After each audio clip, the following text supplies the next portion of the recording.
मुअज़्ज़ज़ सामईन किराम अस्सलामु अलैकुम व रहमतुल्लाहि व बरकातुहू। वालेकुम अस्सलाम व रहमतुल्लाहि व बरकातुहू। अल्हम्दुलिल्लाह अल्हम्दुलिल्लाह अल्हम्दुलिल्लाहि रब्बिल आलमीन वल आक़िबतु लिल मुत्तक़ीन वस्सलातु वस्सलामु अला सय्यदिल अंबियाइ वल मुरसलीन वालिहि व सहाबिहि तय्यिबीन अत्ताहिरीन अम्मा बाद। क़ाल अल्लाहु तबारक व तआला फ़िल क़ुरआनिल मजीद वल फ़ुरक़ानिल हमीद। फ़अऊज़ु बिल्लाहि मिनश शैतानिर रजीम बिस्मिल्लाहिर रहमानिर रहीम। अल्लज़ी ख़लक़ल मौत वल हयात लियब्लुवकुम अय्युकुम अहसनु अमला। सदक़ल्लाहुल अज़ीम। सुभान अल्लाह। स्टेज पर हाजिर शहर बालाघाट की मुअज़्ज़ज़ शख्सियात यानी उलमाए ज़विल एहतराम और इस तेज़ बारिश में अपने वक्त को कुर्बान करके, अपने आराम को कुर्बान करके, अपने आराम देह बिछोनों को कुर्बान करके यहाँ पर ज़िक्र हुसैन सुनने आए दूरो दराज से, नज़दीक से, क़ुर्बो जवार से मेरे सुन्नी जन्नती हनफी बरेलवी भाइयों, सुभान अल्लाह। सबसे पहले हम और आप बारगाहे रिसालत में हदिया दुरूदो सलाम पेश करें। अल्लाहुम्मा सल्लि अला सय्यिदिना मौलाना मुहम्मद सल्लल्लाहु ताला अलैहि वसल्लम। हज़रात गिरामी वक़ार, माशा अल्लाह आप लोग बहुत समझदार हैं और हर बात पर अमल करने की हत्तल इम्कान कोशिश करते हैं। जब भी कोई बात आलिम दीन की जानिब से आपको बताई जाती है तो आप हत्तल मकदूर उस पर अमल करने की कोशिश करते हैं।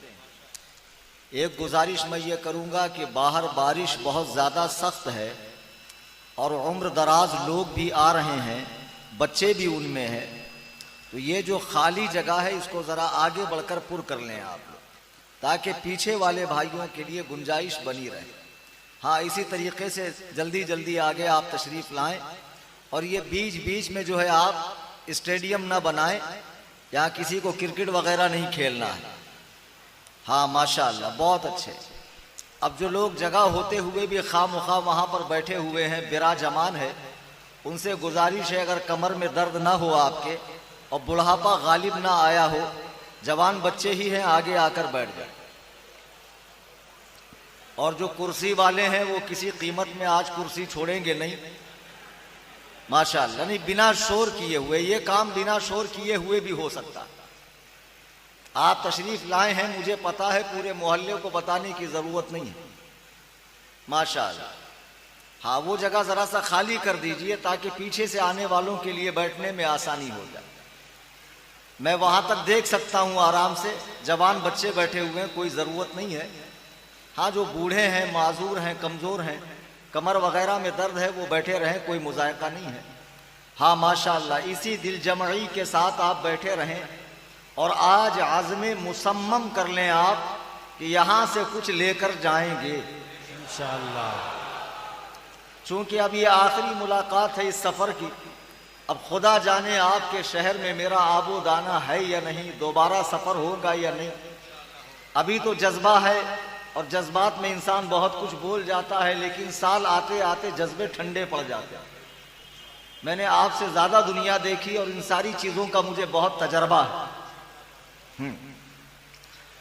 अजीज़ाने गिरामी वक़ार, आपने 5 रोज़ पंजतने पाक की निस्बत से शोहदाए करबो बला का बयान समाअत किया। ये बयान पूरी तरीके से शोहदाए करबो बला पर नहीं था, इसमें बहुत सारी चीज़ें ऐड की थी मैंने, और वो ऐड करना भी वक्त और हालात के लिए ज़रूरी था। मसलन हमने पहले दिन जनाबे रिसालत में आप सल्लल्लाहु अलैहि वसल्लम की तबलीग, आपका तरीक़ाकार, आपके मोजज़ात, दुनिया से आपका तशरीफ़ ले जाना। भाई ये काले खां की तबीयत क्यों ख़राब हो रही है, ज़रा इसको एक मरतबा ठीक कर दीजिएगा। फिर हज़रत सैयदुना अबू बकर सिद्दीक़ का तख्ते खिलाफत पर बैठना, इसी तरतीब के साथ इमाम हसन मुश्तबा तक खिलाफत राशिदा का कायम होना, फिर हज़रत सैयदुना अमीर मुआविया रज़ी अल्लाह ताला अन्हु का दुनिया से तशरीफ़ ले जाना, और यजीद पलीद का तख्त पर बैठना और अहले बैते पाक पर जुल्म सितम के पहाड़ तोड़ना, और उस मौके पर तन्हा पूरी दुनिया में एक नवासे रसूल का यजीद के मुकाबले में डट जाना, ताकि हक का आलम बुलंद रहे और सुबह क़यामत तक धरती पर इस्लाम अपनी असल हालत में बाकी रहे। बेशक, सुभान अल्लाह। मैंने कल बताया, कल के रोज 2 तकरीरें हुई। जामा मस्जिद में किस तरह फर्जंदान मुस्लिम की शहादत हुई, इमाम मुस्लिम को शहीद किया गया, इमाम आली मकाम करबला तशरीफ लाए, और किस तरह बेदर्दी के साथ आपके कुंबे के हर जवान शख्स को सिवाय इमाम ज़ैनुल आबिदीन के बेदर्दी से शहीद कर दिया गया, इमाम आली मकाम को भी शहीद किया गया। ये हिजरी 61 मुहर्रम की 10वीं तारीख का वाक़िया है। जब इमाम हुसैन की शहादत हो गई तो उसके बाद यजीदियों ने अपने तमाम मुर्दों को जमा करके उन पे नमाज जनाजा पढ़ी। अलबत्ता अहले बैते पाक के जो शोहदा थे उनको उठाने वाला करबला में कोई नहीं था, और बीबी ज़ैनब जो थी उनका पर्दा इस बात के आड़े आ रहा था कि वो किस तरह मैदान में जाती और शोहदा की लाशों को जमा करती। एक रात वहां यजीदियों ने स्टे किया, एक रात क़याम किया। दूसरे दिन अलग सुबह यजीदियों ने इमाम आली मकाम के कुंबे की औरतों को पीछे हाथ बांध दिए, उनके दुपट्टे छीन लिए गए, ऊंट की नंगी पीठ पर उन्हें बिठा दिया गया, और सरे इमाम को लेकर ये काफिला मैदान करबला से कूफा उबैदुल्लाह इब्ने जियाद के पास पहुंचा। उबैदुल्लाह इब्ने जियाद जो यजीद की तरफ से कूफा का गवर्नर मुकर्रर किया गया था, वो खबीस तख्त पर बैठा हुआ है, और इमाम आली मकाम का सरे मुबारक एक तश्त में रखा हुआ है। खबीस अपनी छड़ी से कभी इमाम हुसैन के होंठों को हिलाता, कभी आंख की पुतली ऊपर करता। एक सहाबी वहां बैठे थे, उन्होंने जलाल में आकर कहा, उबैदुल्लाह इब्ने जियाद, ओ मरजाना की औलाद, अपनी छड़ी इमाम के लबों से हटा। अल्लाह की कसम, मैंने अपनी आंखों से देखा है कि सरकार इन लबों को चूमा करते थे, अपनी छड़ी हटा ली। अल्लाहु अकबर कबीरा।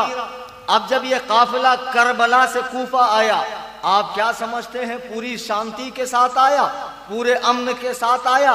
नहीं, इन लोगों ने ढोल बजाए, ताशे बजाए, नाचा गाए, शराब पिए।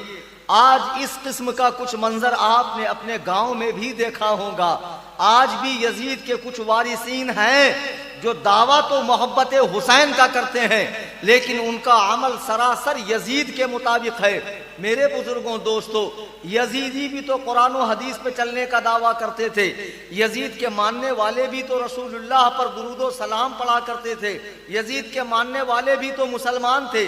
मुझे बताओ, 22,000 के लश्कर में कौन यहूदी था, कौन नसरानी था, कौन मजूसी था, कौन हिंदू था, किसका नाम गैर मुस्लिम के नाम पर था? सारे के सारे नाम वाले मुसलमान, सारे के सारे टोपी वाले, दाढ़ी वाले। लेकिन चूंकि ये नाम निहाद मुसलमान थे और ये इस्लाम को अपने हाथों से खत्म करना चाहते थे, आज उसी तरीके से नाम निहाद हुसैनी भी मौजूद है, जिनकी जबानें तो ये कहती हैं या हुसैन, लेकिन अल्लाह की कसम जिनका अमल इमाम हुसैन को उनकी कब्र अनवर में तकलीफ पहुंचाता है। मेरे बुजुर्गों, दोस्तों, ये काम यजीदी करते हुए कूफा आए। अब कूफा के बाद इमाम हुसैन का सर यजीद के पास पहुंचाया गया। मुल्क शाम में यजीद था, वहां के दारुल हुकूमत दमिश्क में था। जब सरे इमाम हुसैन दमिश्क में पहुंचा तो ऐलान कर दिया गया कि अमीरुल मोमिनीन के बागी हुसैन इब्ने अली को अल्लाह ने जिल्लतनाक शिकस्त दे दी है और आज उनके सर के साथ उनके खानदान वालों को अमीरुल मोमिनीन की बारगाह में हाजिर किया जा रहा है। तमाम शहर में मुनादी करवा दी गई कि खुशियां मनाएं और खूब जोरों शोर के साथ एक दूसरे को मुबारकबादियां पेश करें। अल्लाह अल्लाह, कैसा जमाना है कि जो लोग इस्लाम की जिंदगी के अंदर रगो पै की हैसियत रखते हैं, आज उन्हें मजलूम बनाकर एक जालिम के सामने पेश किया जा रहा है। जब यह हुसैनी काफिला मुल्क शाम में दाखिल हुआ, दमिश्क में दाखिल हुआ, तो अहले बैते पाक की औरतें जिनके ऊपर दुपट्टे नहीं थे, हाथ बंधे हुए हैं, शर्म से किसी का चेहरा नहीं देखती है। अल्लाह के रसूल के एक सहाबी उस वक्त दमिश्क में आए हुए थे। उन्होंने जब देखा कि बहुत बड़ी भीड़ है, बहुत बड़ा मजमा है, तो उन्होंने एक सिपाही से पूछा क्या मामला है। तो सिपाही ने बताया कि करबला में जंग हुई, हुसैन को शिकस्त हुई, उनके सर को लाया गया है। साहबी रोते रोते करीब आए तो बीबी सकीना जो इमाम आली मकाम की 7 साल की बच्ची है, साहबी ने कहा सुनो, मैं आपके नाना जान का अदना सा गुलाम और सहाबी हूं, मेरे लायक कोई खिदमत है। बीबी सकीना कहती है अगर आप कुछ कर सकते हैं तो इन ढोल बजाने वालों को आगे कर दीजिए, चूंकि लोग इनकी वजह से हमें देखते हैं और हमारी खानदान की औरतें वो मुकद्दस हैं, वो इफ़्फ़त मआब हैं कि जिनके तलवों को महरो माह ने भी नहीं देखा है। आप इन तमाशाकारियों को आगे कर दीजिए। उस सहाबी ने उन ढोल बजाने वालों को, तमाशा करने वालों को चंद रुपये देकर आगे कर दिया। अब जब यजीद की बारगाह, यजीद के दरबार में इमाम आली मकाम का सर पहुंचा तो रिवायतों में आता है कि यजीद रोने लगा कि ऐ हुसैन इब्ने अली, अगर डायरेक्ट आप मेरे पास आते तो आज ऐसा ना होता। उलमा फरमाते हैं ये यजीद की मक्कारी थी जो कत्ले हुसैन का दाग अपने दामन से धोना चाहता था। लेकिन वहाबियों के अब्बा की बख्शिश नहीं हो सकती, क्योंकि वहाबी जिन रिवायात को लाकर अपने बाप यजीद को बचाना चाहते हैं, उन रिवायात पर हमसे बहुत ज्यादा हाफिज जुबैर अली जई, मशहूर अहले हदीस आलिम है पाकिस्तान के, उन्होंने खुद इन रिवायात को खंडन किया है और यजीद को लानती और काफिर करार दिया। बेशक बेशक हक। आज जो ये नए लोग पैदा हुए हैं, ये छोकरे, कॉलेज में पढ़ने वाले स्टूडेंट, ये खड़े होकर पेशाब करने वाले छोकरे कुरान और हदीस पढ़ने की बात करते हैं और अपने अब्बा यजीद का बचाव करते हैं। तुम्हारे अब्बा की खबर मैं अभी आगे लेता हूं, सुनो। इमाम आली मकाम का जब सरे मुबारक लाया गया, यजीद ने भी वही हरकत की जो उबैदुल्लाह इब्ने जियाद ने की थी। अपनी छड़ी उसने इमाम के लबों पर लगाया और कहा आज मैंने अपने बाप दादाओं का बदला ले लिया। उलमा फरमाते हैं जो कबीले कुरैश और बनु उमैया के अंदर इख्तलाफात और झगड़े थे, उन झगड़ों का की दुश्मनी यजीद के दिल में पड़ रही थी और वो अपने लकड़ सकड़ दादा जो हालत कुफ्र में मरे हैं उनके खून का बदला लेना चाहता था। बहरहाल फिर हुआ यह कि कूफा की जामा मस्जिद में अजान हो गई। इमाम ज़ैनुल आबिदीन बीमारी के बावजूद कूफा की जामा मस्जिद में गए। यजीद भी आया और यजीद आते ही मिंबर पे बैठ गया। इमाम ज़ैनुल आबिदीन नीचे बैठे हुए सामईन में, यजीद मिंबर पे बैठा हुआ है। इसी बीच में अजान होती है। जब मुअज्जिन ने कहा अशहदु अन्ना मुहम्मदुर रसूलुल्लाह, इमाम ज़ैनुल आबिदीन तड़प गए और यजीद से पूछा ए यजीद ये बता, अभी अभी अजान में जिसका नाम लिया गया वो तेरा नाना है कि मेरा नाना है? यजीद ने कहा आपके नाना है। हजरत इमाम ज़ैनुल आबिदीन कहते यजीद तुझे शर्म ना आई कि तूने उस प्यारे नाना के नवासे इमाम आली मकाम को 3 दिन भूखा प्यासा रखकर बड़ी बेदर्दी से शहीद किया और आज तू नेक बनकर मिंबर पर बैठा हुआ है। ये मिंबर तेरे लिए नहीं है, ये मिंबर हमारे लिए है, हम इसके हकदार है, खिलाफत हमारा हक है, खिलाफत तेरा हक नहीं है। इमाम ज़ैनुल आबिदीन ज़ारो कतार रोने लगे। यजीद ने देखा कि मामला गरम ना हो जाए, लोग मेरे खिलाफ ना हो जाए, तो नुअमान बिन बशीर जो कूफा के गवर्नर थे पहले, उनको बुलाया और 30 सिपाहियों का दस्ता देकर कहा इनको मदीने लेकर जाओ। अब अहले बैते पाक का ये लुटा पिटा काफिला मुल्के शाम से चलता है, तो वापसी में करबला आता है। हजरत ज़ैनब ने जब करबला को देखा तो ज़ारो कतार रोने लगी, ज़ारो कतार रोने लगी। चूंकि इस करबला में चंद दिन पहले बड़ी बेदर्दी के साथ गुलिस्ताने नुबुव्वत के फूलों को कुचल दिया गया था। इमाम ज़ैनुल आबिदीन ने भी वहां पर एक मशहूर कसीदा लिखा है जिसे आजकल के शुअरा पढ़ते हैं। अब ये लुटा पिटा काफिला जब मदीने में आया, अहले मदीना को पता चला कि करबला के मुसाफिरों की आमद हो चुकी है। तमाम औरतें रोने के लिए करीब आ गई। इमाम ज़ैनुल आबिदीन से, सैयदा ज़ैनब से, सैयदा सकीना से लिपट लिपट के रोने लगी। अल्लाहु अकबर कबीरा, अल्लाहु अकबर कबीरा। मेरे बुजुर्गों और दोस्तों, जाहिरी तौर पर अगर देखा जाए तो जंगे करबला में इमाम आली मकाम की जाहिरी शिकस्त हुई है। इसे दुनिया का हर मुअर्रिख लिखेगा, लेकिन अल्लाह के इज्जत और जलाल की कसम, हुसैन ने ऐसी फतह पाई है कि कयामत तक उनकी फतह के डंके बजते रहेंगे। बेशक, सुभान अल्लाह, सुभान अल्लाह। इमाम आली मकाम को ऐसी फतह नसीब हुई है कि जिसका तसव्वुर भी आपके हाशिया ख्याल में नहीं आएगा। हुसैन ने जिस मकसद के लिए कुर्बानी दी थी वो मकसद जिंदा हो गया, वो मकसद कायम रहा, वो मकसद कयामत तक चलता रहेगा। मेरे बुजुर्गों दोस्तों, इतना करने के बाद यजीद खामोश नहीं रहा। उसने हिजरी 63 में मदीना तैयबा पे हमला करवाया। मदीना तैयबा पे उसने हमला करवाया और मदीना तैयबा पे जब हमला करवाया तो मदीने की मुकद्दस औरतों को अपने खबीस लश्कर के लिए हलाल कर दिया। आज जो लोग यजीद के सपोर्ट में हैं, मैं एक बात पूछता हूं, यजीद का सपोर्ट करते हो तो अपने बच्चों का नाम यजीद के नाम पे क्यों नहीं रखते हो? और दुआ करो कि अल्लाह जो हुसैन वाले हैं उनका हश्र हुसैन के साथ और हम यजीद वालों का यजीद के साथ हश्र फरमा। दुआ क्यों नहीं करते हो? एक मोस्ट वांटेड इंडिया का शख्स जिसका नाम है जाकिर नाइक, मैं तो उसे जाकिर नाइक नहीं जोकर नाइक कहता हूं। वो तोतला, वो बोबड़ा जिसे उर्दू पढ़नी नहीं आती। एक जगह एक साहब मिले, बोले वो बहुत बड़ा आलिम है। मैंने कहा बड़ा तो हटा दे, ये बता आलिम है कि नहीं है। सारी तकरीर उसकी सुन डाली है, कहीं भी आपको एक भी आयत कुरानिया वो अरबी में पढ़ता हुआ नहीं मिलेगा, अरबी इबारत पढ़ता हुआ नहीं मिलेगा, सिर्फ तर्जमा करता हुआ मिलेगा। उसे कुरान पढ़ना आएगा तब तो पढ़ेगा।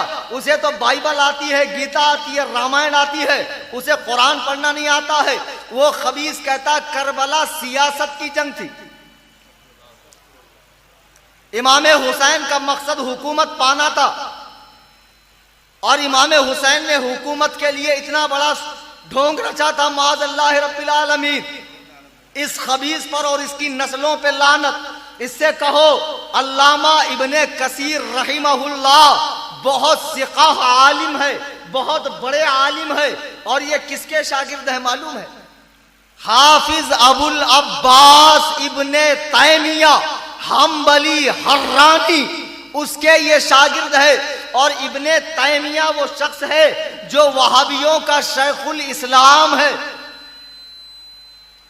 उसके शागिर्द है हाफिज इब्ने कसीर।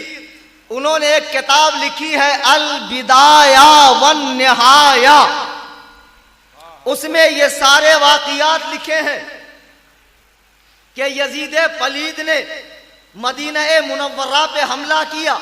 वो मुकद्दस शहर के जिसके बारे में हुजूर फरमाते हैं नबी वहीं दफन होता है, जो शहर उसे पसंद होता है। मेरे आका मदीने में दफन है। मालूम पड़ा मदीना मेरे आका को पसंद है। यजीद के लश्कर ने जब हमला किया, अल्लाहु अकबर कबीरा, मदीने की तमाम औरतों को अपने लश्कर के लिए हलाल कर दिया। मस्जिद नबवी में 3 दिन तक नमाजों का सिलसिला बंद रहा, यहां तक कि उसके लश्करियों ने अपने घोड़े सरकार के मिंबर के करीब बांधे। हुजूर फरमाते हैं मेरे मिंबर से मेरी कब्र तक का हिस्सा जन्नत के बागों में से एक बाग है। सुभान अल्लाह, सुभान अल्लाह।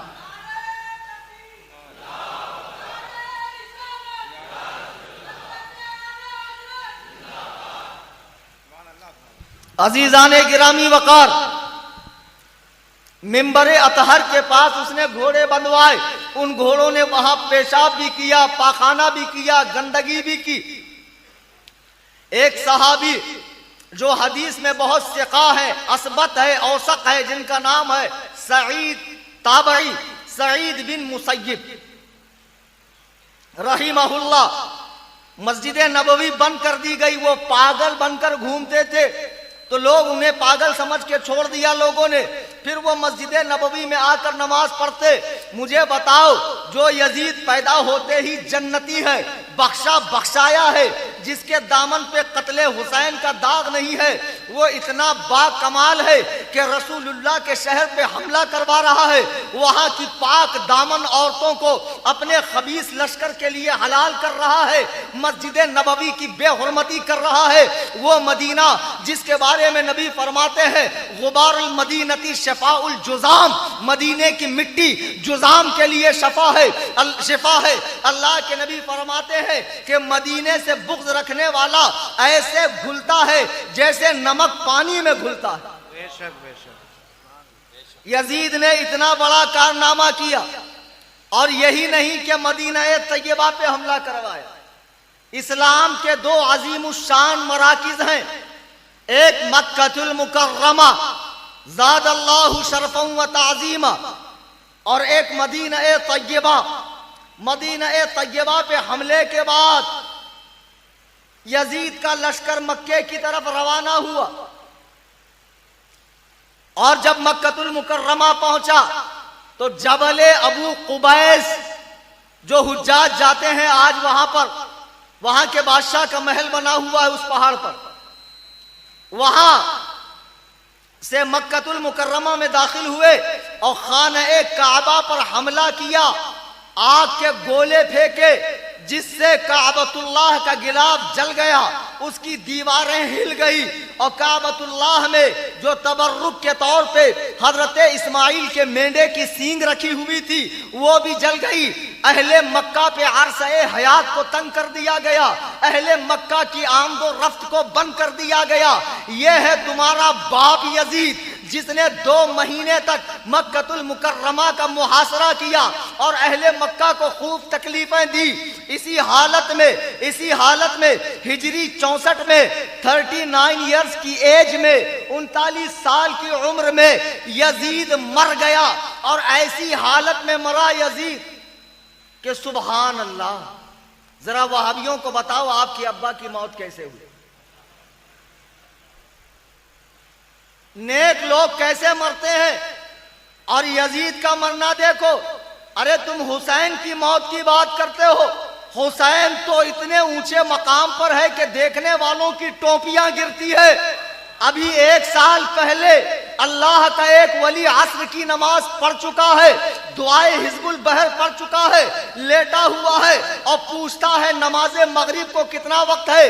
अल्लाह के नबी फरमाते हैं वो बंदे मोमिन जो एक नमाज के बाद दूसरे नमाज का इंतजार करे वो अल्लाह का वली है। वो अल्लाह का वली पूछता है मगरिब को कितना वक्त है, लोगों ने बताया है हुजूर 10 मिनट, जबान से जारी हो रहा है अल्लाहु अकबर अल्लाहु अकबर अल्लाहु अकबर। जब मुअज्जिन ने अजान पुकारी, रूह कफ़से उनसुरी से परवाज हो गई, ये कहते हुए अख्तरे कादरी खुल्द में चल दिया, खुल्द वाहे हरे कादरी के लिए। नारे तकबीर, नारे तकबीर, नारे रिसाला, फैजाने हुजूर ताजुश शरिया, फैजाने हुजूर ताजुश शरिया, उलमाए अहले सुन्नत, नारे तकबीर। माशाअल्लाह, सूफी साहब पाबंदी के साथ नवाजते रहते हैं, और बैठे बैठे आपके पैरों में दर्द हो जाए तो नवाजने के लिए आप भी तशरीफ लाया करें। अजीजाने गिरामी वकार, ये तो हुसैन आजम की बात है। ये एक अल्लाह का वली जो हमारी आंखों ने जिसे कई मर्तबा देखा, खिदमत की है इस आलम में, जिसकी रूह कफ़से उनसरी से परवाज कर रही है। जरा वहाबियों को बताओ, जिसकी हिमायत में सफ़े के सफ़े तुमने सिया कर डाले हैं। किफायतुल्लाह सनाबली नाम का एक बहुत बड़ा बदबख्त अहले हदीस हिंदुस्तान में है, और भी बहुत सारे सालाफी। ये सलफी नहीं है, सेल्फी है, सेल्फी सेल्फी लेने वाली कौम यजीद के हिमायत में उतर आए हैं। मैं कहता हूं तुम सियाह कर डालो कागज के कागज। मेरे नबी ने यजीद के बारे में नहीं कहा, हुसैन के बारे में कहा, सैयदा शबाबी अहलिल जन्ना अल हसन वल हुसैन, के मेरे हसन व हुसैन जन्नती जवानों के सरदार है। जरा तुम्हारे अब्बा के बारे में भी एक हदीस लाना। तो तुम्हारा अब्बा तो रसूलुल्लाह के जमाने में पैदा ही नहीं हुआ, हिजरी 25 में पैदा हुआ। और ये बदबख्त जिसने अहले बैते पाक पर जुल्मो सितम के ऐसे पहाड़ तोड़े, अल्लाह अल्लाह, मदीनतुर रसूल पर हमला किया, उस शहर मुकद्दस पर हमला किया, इतने बावकार शहर पे हमला किया कि जिसकी अजमतों को हम क्या बयान करें। अल्लाहु अकबर कबीरा। अरबी जुबान की एक किताब है उयूनुल हिकायात, उसमें एक किस्सा दर्ज है। किस्सा यह है कि एक बार आसमानों जमीन में डिबेट हुआ। डिबेट समझते हैं ना आप लोग? अभी से आप लोगों की एनर्जी खत्म हो गई और मुझसे कहते हैं 2 घंटा बयान कीजिए। चलिए मैं भी जल्दी ही खत्म कर देता हूं आज। डिबेट कहते हैं मुनाजरे को। आसमानों जमीन में डिबेट हुआ, कौन अफजल कौन अफजल। जमीन ने अपनी नेमतें गिनवाई, आसमान ने अपनी नेमतें गिनवाई। जमीन ने गिनवाई, फिर आसमान ने गिनवाई। फिर आसमान ने कहा देख मैं इतना वसी हूं, अरीज हूं, ये हूं, वो है, वो हूं। मुझ में मलाइका का मस्कन है, जन्नत है, दोज़ख है। मुझ में आला इल्लीगीन है, सिदरतुल मुंतहा है, बैतुल मामूर है। यहां तक कि खुदा वंदे कुद्दूस और जबरूत का अर्श भी मेरे ऊपर है। जब आसमान ने अपनी नेमतें गिनवाई तो आला हजरत फरमाते हैं जमीन ने एक ही नेमत का जिक्र किया। फरमाते खम हो गई पुश्ते फलक इस्ताने जमीन से। आसमान को ऐसे देखो सीधा दिखता, फिर चारों तरफ से ऐसे गोल जैसे कटोरा। तो आला हजरत फरमाते आसमान की पीठ टेढ़ी हो गई। खम हो गई पुश्ते फलक इस्ताने जमीन से। जमीन ने क्या कहा? सुन हम पे है मदीना, वो रुतबा है हमारा। सुभान अल्लाह, सुभान अल्लाह। सुन हम पे है मदीना, वो रुतबा है हमारा। उस मदीना ए तैयबा पे यजीद ने हमला करवाया, मक्कतुल मुकर्रमा पे करवाया। हिजरी 63 में 39 साल की उम्र में यजीद इस हालत में मरा कि एक गाने वाली गाना गा रही है और नवाब साहब सोए सोए निकल लिए। शराब की एक सुराही पास में रखी हुई है, एक गिलास जो हाथ में था, जिस पर हाथ का कब्जा कमजोर पड़ गया तो मालूम पड़ता है जो आखिरी मर्तबा जन्नत से एक स्टाफ पहले गए हैं वहाबियों के अब्बा, तो शराब नोश करते करते गए हैं। अल्लाह करे तमाम वहाबियों की मौत यजीद जैसी ही हो, इसलिए कि ये यजीद से मोहब्बत करते हैं। अब कोई हो यजीद का चाहने वाला तो खड़े हो जाए मुनाजरे के लिए और बताएं वो कौन सी दलील है जिस बिना पे तुम उससे बख्शा बख्शाया साबित कर रहे हो। हदीसे कुस्तुनतुनिया पर मैं आज बहस नहीं करूंगा, इस पर मेरी पूरी तकरीर आधे घंटे की मौजूद है, यूट्यूब पे जाकर सुन लो। अब जब यजीद लईन मर गया तो हजरत अब्दुल्लाह इब्ने जुबैर ने यजीद के लश्करियों से कहा तुम किसके लिए जंग कर रहे हो? तुम्हें पता नहीं कि तुम्हारा अमीर और खलीफा यजीद मर चुका है और बड़ी बुरी हालत में मौत ने उसे आकर घेरा है। तो यजीद के लश्करियों ने समझा कि आप हमारे हौसले पस्त करने के लिए इस किस्म की बात कर रहे हैं, तो उन लोगों ने जंग को बंद नहीं किया। लेकिन 3 दिन के बाद जब यजीद के लश्कर वालों को पता चला कि यजीद मर चुका है तो उनके हौसले पस्त पड़ गए। अब्दुल्ला इब्ने जुबैर ने जोरदार हमला करके इन खबीसों को खदेड़ा और फिर अब्दुल्ला इब्ने जुबैर ने अहले मक्का से, अहले मदीना से, अहले कूफा से अपनी खिलाफत की बैअत ली। यजीद ने मरने से पहले अपने बेटे मुआविया को अपने तख्त पर बिठाया। उसके बाप का भी नाम मुआविया है और बेटे का भी नाम मुआविया। मुआविया को बिठाया जो सिर्फ और सिर्फ 2 महीने तक ही जिसने हुकूमत की। तो जब वो मरने लगा तो लोगों ने कहा अपनी जगह किसी और को बिठा दे। तो यजीद का बेटा कहता है कि जिस तख्त में मुझे कोई मजा नहीं आया, ऐसी परेशानी में मैं दूसरे को मुब्तला नहीं कर सकता हूं। वो 2 महीने बाद मर गया। अब उसकी जगह मरवान बिन हकम वो खलीफा बना। बहरहाल अब यजीद लईन मर गया। लेकिन वो लोग जो करबला में इमाम आली मकाम के मुकाबले में गए थे, उनका क्या हुआ? कूफा में एक शख्स तख्ते खिलाफत पर बैठा, उसका नाम था मुख्तार बिन उबैद सकाफी। जैसे ही ये तख्त पर बैठा, इसने कसम खाई कि अल्लाह की कसम, मैं एक भी इमाम हुसैन के कातिल को जमीन पर चलने फिरने नहीं दूंगा। अब अपने जासूसों को चारों तरफ लगा दिया, जाओ पकड़ पकड़ के लाओ, पकड़ पकड़ के लाओ। रोजाना एक को लाते, एक को कुत्ते की मौत देते, एक को लाते, एक को कुत्ते की मौत देते। फिर नंबर उस शख्स का आया जिसको आम्र बिन साद कहते हैं, जो 22,000 के लश्कर का कमांडर और सिपह सालार था मैदान करबला में। मुख्तार ने अपने सिपाहियों से कहा जाओ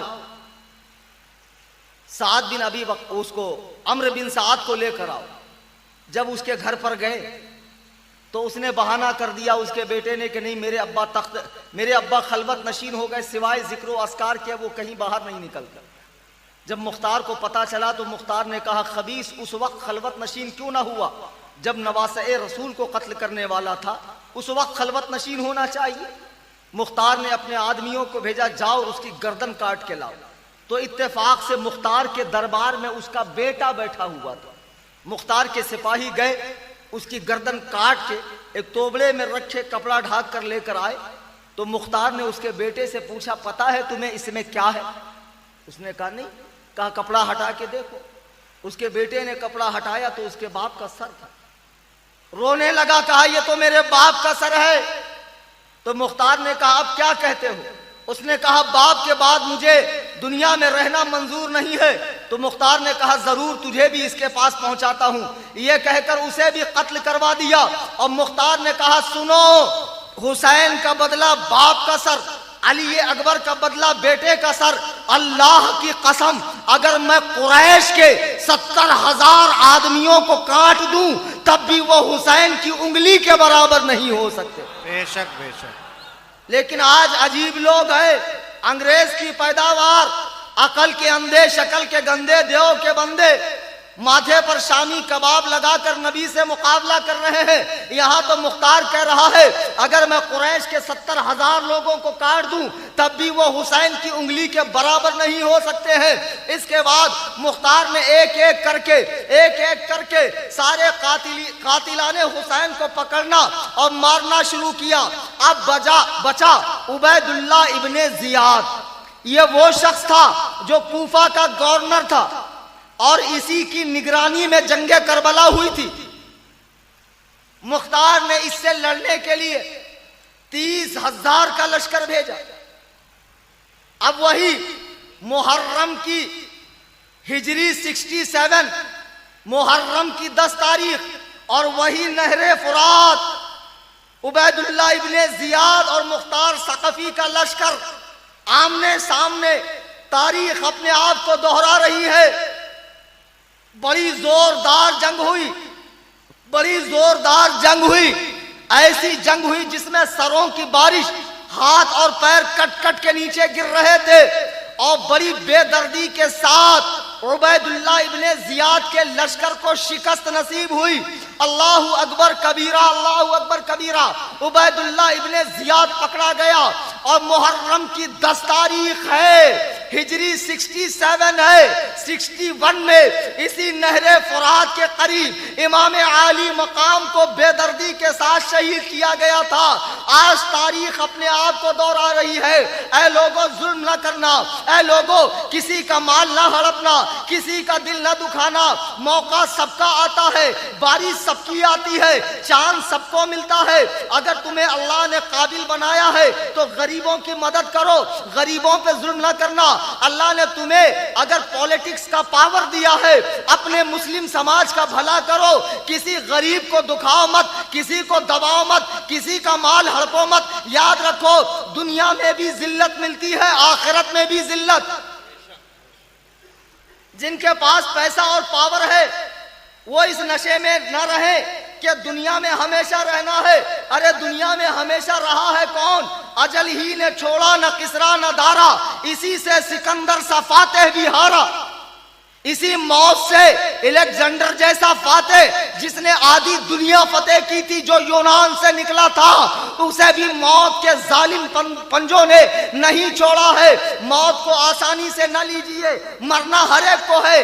ऐसा कुछ काम कर जाओ कि सदियों तक याद रखे जाओ, जमाने तक याद रखे जाओ। जैसे आज हुसैन इब्ने अली को जमाना पुकार रहा है, या हुसैन, या हुसैन, या हुसैन। सुभान अल्लाह। नारे तकबीर, नारे तकबीर, नारे रिसालत, जिक्र शहीदाने करबला, नारे तकबीर, नारे रिसालत। अजीजाने गिरामी वकार, उबैदुल्लाह इब्ने जियाद को शिकस्त हुई, उसका सर काट के कूफा लाया गया। मुख्तार ने वही किया जो उसने इमाम हुसैन के साथ किया था। उसके सर को पूरे कूफा में घुमाया और कहा, एले कूफा देख लो, यही वो बदबख्ते अजली है जिसने नवासे रसूल पे इतना जुल्म किया था। अल्लाहु अकबर कबीरा, अल्लाहु अकबर कबीरा। मुख्तार ने उसके सर को घुमाया, अब पूरे अहले कूफा को इबरत हासिल हो गई। मुख्तार ने इमाम हुसैन के तकरीबन 6000 कातिलों से बदला लिया। 6000। इतना अजीम शान कारनामा करने के बाद उसका भी दिमाग ठिकाने नहीं रहा। कभी कभी ज्यादा पैसा आ जाए, ज्यादा इल्म आ जाए, ज्यादा शोहरत आ जाए, आदमी का दिमाग खराब हो जाता है। आदमी को चाहिए कि हमेशा अपनी हैसियत पे गौर करे, मैं क्या हूं।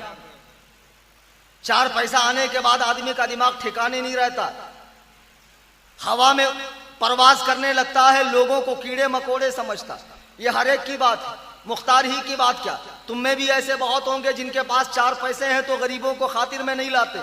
सुन लो सेठियों, पैसे वालों, अल्लाह ने अगर तुम्हें पैसे वाला बनाया है तो अपनी कौम की खिदमत करो। आज तुम्हें मालूम नहीं हिंदुस्तान के हालात क्या है, मुसलमानों के लिए कैसी जहनियत गैर मुस्लिमों की बन रही। मुसलमान का हर तरह बाइकआउट करने की जहनियत बन रही। ये सारी अंदर की बातें तुम्हें पता नहीं। मुसलमानों को हुजूमी तशद्दुद का शिकार किया जा रहा है, जिसको मॉब लिंचिंग कहते हैं। मुसलमानों को छोटे छोटे इल्जामात में फंसा कर मारा जा रहा है। मुसलमानों के दीन में मुदाखिलत की जा रही है 3 तलाक के नाम पर। तुम्हारी गैरत जागती नहीं है। तुम्हें क्या हो गया है जो तुम इन काफिरों के साथ मिलकर और उनसे इमाम हुसैन के जुलूस के नाम पे, संदल के नाम पे चंदे वसूल करते हो। तुम मुसलमानों को बेवकूफ समझते हो, तुम काफिरों के जुलूस का इस्तकबाल करते हो और मुसलमान बने हुए हो। तुम सिखों के जुलूस का इस्तकबाल करके अपने आप को मुसलमान समझते हो। खुदारा कभी तन्हाई में बैठकर सोचो कि मेरा इस्लाम से कितना ताल्लुक रहा है। अल्लाह के लिए अफ़आले कुफरिया से, रसूमाते कुफरिया से, कुफारों के त्यौहार से परहेज कीजिए। मैं जंग करने की बात नहीं करता, मैं तलवार लेकर खाना जंगी की बात नहीं कर रहा हूं, लेकिन पहले अपने मुसलमान भाइयों की मदद कीजिए, मुस्लिम मुआशरे को मजबूत कीजिए। और मुसलमानों को चाहिए यूनिटी बनाकर रहे, मुत्तहिद होकर रहे, टुकड़ियों में ना बटे। ये क्या तमाशा है, एक शहर में सब सुन्नी, लेकिन उसका ग्रुप अलग, इसका ग्रुप अलग, जामा मस्जिद के इमाम का ग्रुप अलग, मदरसे वाले का ग्रुप अलग। क्या तमाशा है। तुम मजाक समझ रहे हो दीन का? तुम चाहते क्या हो? तुम क्यों नुकसान पहुंचा रहे हो इस्लाम को? सब सुन्नी है, लेकिन तेरा पीर बड़ा, मेरा पीर छोटा, उसका पीर बड़ा, उसका पीर ऐसा, उसका पीर भैंसा, उसकी तंजीम फलानी, मेरी तंजीम फलानी, मेरा मदरसा फुलाना, उसकी तंजीम फुलानी। सुनो अल्लाह के बंदो, सुन्नियत के नाम पर मुत्तहिद हो जाओ, वरना वहाबियत की ये दीमक तुम्हें खोखला कर देंगी। आज जिनको तुम छोटी छोटी बात पर भगाते हो, उन्हें वहाबी प्यार से, मोहब्बत से सर पर, पीठ पर हाथ फेर कर लेकर जाते। अगर कोई गलती करता है, उलमा के पास लाकर तौबा करवा लो, अब भाईचारगी कायम रखो, झिड़को मत, प्यार से समझाओ, मोहब्बत से समझाओ, टुकड़ियों में मत बंटो। आज हिंदुस्तान में मुसलमानों की हालत क्या है? चलो एक मोटा मोटी बात बता दो, मेंबर ऑफ पार्लियामेंट कितने होते हैं? तकरीबन 543। राज्यसभा के मेंबर की बात कर रहा हूं मैं मिलाकर, उसमें मुसलमान कितने हैं? 23। अभी जो रिसेंटली रिजल्ट आया है पार्लियामेंट के इलेक्शन का 23, उसमें 23 में कितने पक्के मुसलमान हैं? एक बंगाल की है भी नुसरत जहां, तो आपने देखा नहीं, आधा तीतर आधा बटेर वाला मामला है। मेरे भाइयों, बुजुर्गों, दोस्तों, आज सियासत में तुम्हारी पकड़ नहीं, मुआशरे में तुम्हारी पकड़ नहीं, आज बिजनेस में तुम्हारी पकड़ नहीं। किसी भी बिजनेस को हल्का मत समझो, बेरोजगार मत बैठो, मुफ्त के टुकड़े मत तोड़ो, माँ बाप पे बोझा मत बनो। पंचर की दुकान हो खोलो, चाय का ठेला हो खोलो, भजिया तलना हो खोलो, किसी को हल्का मत समझो, हर फील्ड में काम करो। तुम्हें नौकरी नहीं मिलने वाली, तुम बड़ी बड़ी डिग्रियां लेकर एसपी, डीएसपी, कलेक्टर बनने के चक्कर में हो, क्योंकि तुम्हारी नुमाइंदगी पार्लियामेंट में करने वाला कोई नहीं है, तुम्हारी तरफ से बोलने वाला कोई नहीं है। जो बिजनेस मिले करो, और अगर आपका बिजनेस है तो वर्कर मुसलमान ही रखो कोशिश करके। इसमें मेरा क्या फायदा है? मेरा दिल जलता है जब मैं देखता हूं कि हमारी कौम के लोग ऊंचे ओहदों पर नहीं है। अल्लाह के बंदो, मुसलमानों को मजबूत करो, मजबूत हो, जो रिस्क का जरिया मिले कमाओ, अपने घर वालों की किफालत करो, अपने अहले मोहल्ला की किफालत करो, और एक यूनिटी बनकर, एक मुनज्जम तंजीम बनकर काम करो। अल्लाह की कसम, अगर शहरे बालाघाट के सारे सुन्नी मुत्तहिद हो जाए तो वहाबियत का जनाजा जल्द ही निकल जाएगा। बेशक, सुभान अल्लाह, सुभान अल्लाह। एक बात मैं तुमसे पूछना चाहता हूं, एक जनरल क्वेश्चन कर रहा हूं। इस महफिल में ऐसे लोग भी हैं जिनकी उम्र 80 के आसपास, जरा उनसे पूछो कि आपके बचपन में शहरे बालाघाट में मुसलमानों में कितनी जमातें थी? बकसम पूछो, वो कसम खाकर कहेंगे कि सिर्फ और सिर्फ एक जमात थी जिसे अहले सुन्नत व जमात मसलके आला हजरत कहते हैं। बराबर। अब ये वहाबियत आसमान से आई कि जमीन से निकली? अब जो वहाबियत आपके शहर में आई तो सब जानते हैं मैक्स टू मैक्स 40 साल पहले आई या 50 साल पहले, इससे पहले तो नहीं आई ना। अजीब बात है, 50 साल पहले एक जमात आकर अपनी मस्जिद कायम कर कर अच्छे खासे लोगों को अपने फेवर में करके, और लोग भी क्या देखते, नमाज, रोजा, दाढ़ी, कुरान पढ़ना, मदरसा वगैरह, उन्होंने अच्छे खासे लोगों को अपने फेवर में किया। अब जो वहाबी है उनसे पूछो, बेटा तू कौन? वहाबी। तेरा बाप क्या कैसेट बंद? बाप सुन्नी। अगर बाप भी वहाबी, दादा क्या? 100% सुन्नी। आज ये लोग कहते हैं कि ये बिदाती जमात है, हमको कबर पुजवा है। ये लोग नए नए हैं, जब से बरेली में मौलाना अहमद रजा ये चीजें शुरू हो गई। इनसे पूछो कि पहले से तो हमारी जमात बालाघाट में आ रही, अगर तुम हक वाले हो, जन्नती हो, तो 50 साल के अंदर क्यों पैदा हुए? हक ऊपर से नीचे आता है कि नीचे से ऊपर जाता है? 50 साल के अंदर तुम पैदा हुए, लेकिन पैदा होने के बाद अपना फितना इतना बढ़ा दिया इन्होंने कि आज अच्छा खासा शहर उनसे मुतासिर हुआ। अगर आप चाहते हो इस फितने की कमर तोड़ना, मुत्तहिद हो जाओ, और मुत्तहिद होकर काम करो। मेरे बुजुर्गों, दोस्तों, उबैदुल्लाह इब्ने जियाद को मारने के बाद मुख्तार सकफी ने 6000 कातिलाने हुसैन से बदला लिया, लेकिन आखिरी में जब ये मरा तो नबी होने का दावा करके मरा। अल्लाहु अकबर कबीर। और ताजिए की जो बिदात है ना, ये इसी मुख्तार सकफी ने शुरू की। जी हाँ, ताजिए की बुरी रस्म मुख्तार सकफी ने कूफा से शुरू की है। बहरहाल मुख्तार मर गया। अब इसके बाद खुदा बंदे कुद्दूस का कहर कैसे नाजिल हुआ कि कूफा में एक महफिल बैठी हुई थी और लोग कहने लगे कि जो भी करबला के मैदान में गया उसे कोई ना कोई अल्लाह के अजाब में वो मुब्तला हुआ। एक बुड्ढा खड़ा हुआ, उसने कहा मैं भी तो गया था, मेरे साथ कुछ नहीं हुआ। उठा और चराग दुरुस्त करने लगा कि चराग ने उसके बदन को पकड़ लिया, पूरी बॉडी उसकी जलने लगी। उस पे पानी फेंका जाता लेकिन असर न हुआ, यहां तक कि वो जलकर कोयला हुआ। और भी जितने थे, वो शख्स जिसने हजरत अली असगर को तीर मारा था 6 महीने के बच्चे को, अल्लाह ने उसे ऐसे अजाब में मुब्तला किया कि पेट की जानिब उसके आग लगती थी और पीठ की जानिब उसके ठंडी लगती थी। इतनी मुसीबत में उसे मुब्तला किया।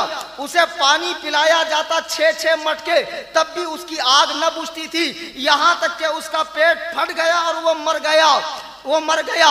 हजरत इमाम सुयूती रहमतुल्लाह अलैह फरमाते हैं कि उस साल कूफे में चेचक से 1500 बच्चे अंधे पैदा हुए, अंधे।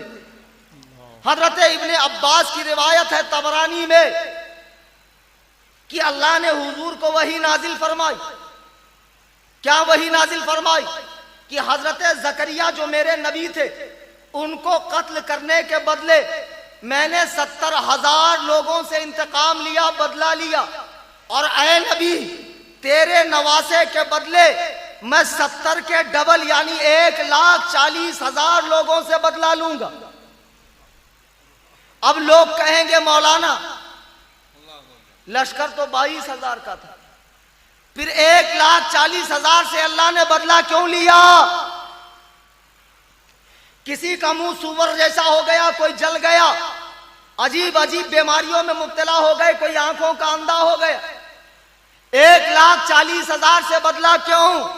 तो सुनो, हदीसे पाक है, मेरे आका फरमाते हैं कि जिस जगह कोई बुराई का काम हो, जो लोग वहां मौजूद हैं वो तो गुनहगार है ही, लेकिन जो उसमें मौजूद ना हो लेकिन होने की ख्वाहिश रखते हैं कि काश हम भी होते, तो देखते कैसे ढोल बज रहा था, कैसे संदल शरीफ निकल रहा था, कैसे डीजे बज रहा था, कैसे बाबा के आंग में हाजिरी आ रही थी। जो लोग वहां रहने की ख्वाहिश करें वो भी ऐसे ही हैं जैसे लोग वहां मौजूद हों। बेशक। फिर अल्लाह के नबी फरमाते हैं किसी जगह नेक काम हो रहा हो तो जो वहां है उनको तो सवाब मिलेगा, लेकिन जो वहां नहीं है और होने की ख्वाहिश रखते हैं अल्लाह उनको भी उतना ही सवाब देगा जो मौजूद होने वालों को मिलता है। सुभान अल्लाह, सुभान अल्लाह। क्या समझे आप कि मैदाने करबला में जाने की जिन जिन लोगों ने ख्वाहिश की, अल्लाह ने सबको दुनिया ही में सबसे बदला लिया, इंतकाम लिया। अब जो लोग, अल्हम्दुलिल्लाह मुझे बताया गया कि तकरीरों से 80% मजमा बाबा पार्टी का कम हो गया, अल्लाह का शुक्र। लेकिन जो 20% भी गए तो क्यों गए? उन्हें प्यार से मोहब्बत से समझाना हमारा आपका फर्ज है। उन बेचारों को अजीब अजीब ख्वाब दिखाए जाते हैं, सब्ज बाग दिखाए जाते हैं। ये बाबा पार्टी आजकल हिंदुस्तान में सुन्नियत को बदनाम करने में कोई कसर नहीं छोड़ रही है। जितना बदनाम सुन्नियत को इन मुजावरों ने, इन चादर चोर मुजावरों ने, इन चरसियों ने, गंजेड़ियों ने, भंगियों ने, इन हराम खोर शरीयत बेजार लठ वाले, लंबे लंबे बाल वाले और हाजिरी आने वाले बाबाओं ने बदनाम किया है। और वहां भी देवबंदी कहते देखो ये है बरेलवियों का पीर, आज बाकायदा सोशल मीडिया पे नंगे पुंगे बाबा, लंबे लंबे बाल वाले बाबा, कुछ बाबा तो ऐसे कि कब्र के ऊपर लेट गए हैं और कहा इनका सब हो गया, खाली आग बंद हो गई तो ऊपर से ढाक देना है। अजीब मजाक बना लिया शरीयत का इन लोगों ने। इन नंगे पुंगे फकीरों को देखकर कहते हैं देखो ये है बरेलवियों के बाबा। ऐ वहाबियों, देवबंदियों, इन हरामखोर शरीयत बेजार शरीयत के दुश्मन पीरों को देखकर बरेलवी न कहना। अगर तुम्हें बरेलवी समझना है क्या होता है तो इमाम अहमद रजा की किताबें पढ़ो। सुभान अल्लाह, सुभान अल्लाह। इमाम अहमद रजा की फिक्र को समझो। आप सब मजार पे जाते हैं, बोलो। चलिए मैं खत्म कर देता हूं भाई मेरे, ये तकरीर नहीं है, ये गुफ्तगू है, बात है। आज कव्वाली शरीफ भी हो रही है माशाअल्लाह, और कव्वाल साहब भोपाल से तशरीफ लाए। और आपको मालूम है भोपाल में कितनी वहाबियत है। कव्वाल साहब सिर्फ कव्वाली गाने में ही लगे रहे, सुन्नियत का काम नहीं किया। और कव्वाली शरीफ में कैसे पैसे लुट रहे होंगे। और कव्वाली का जंगी मुकाबला, और नाम क्या, उर्से पाक, सारे काम नापाक और डाल देना उर्से पाक।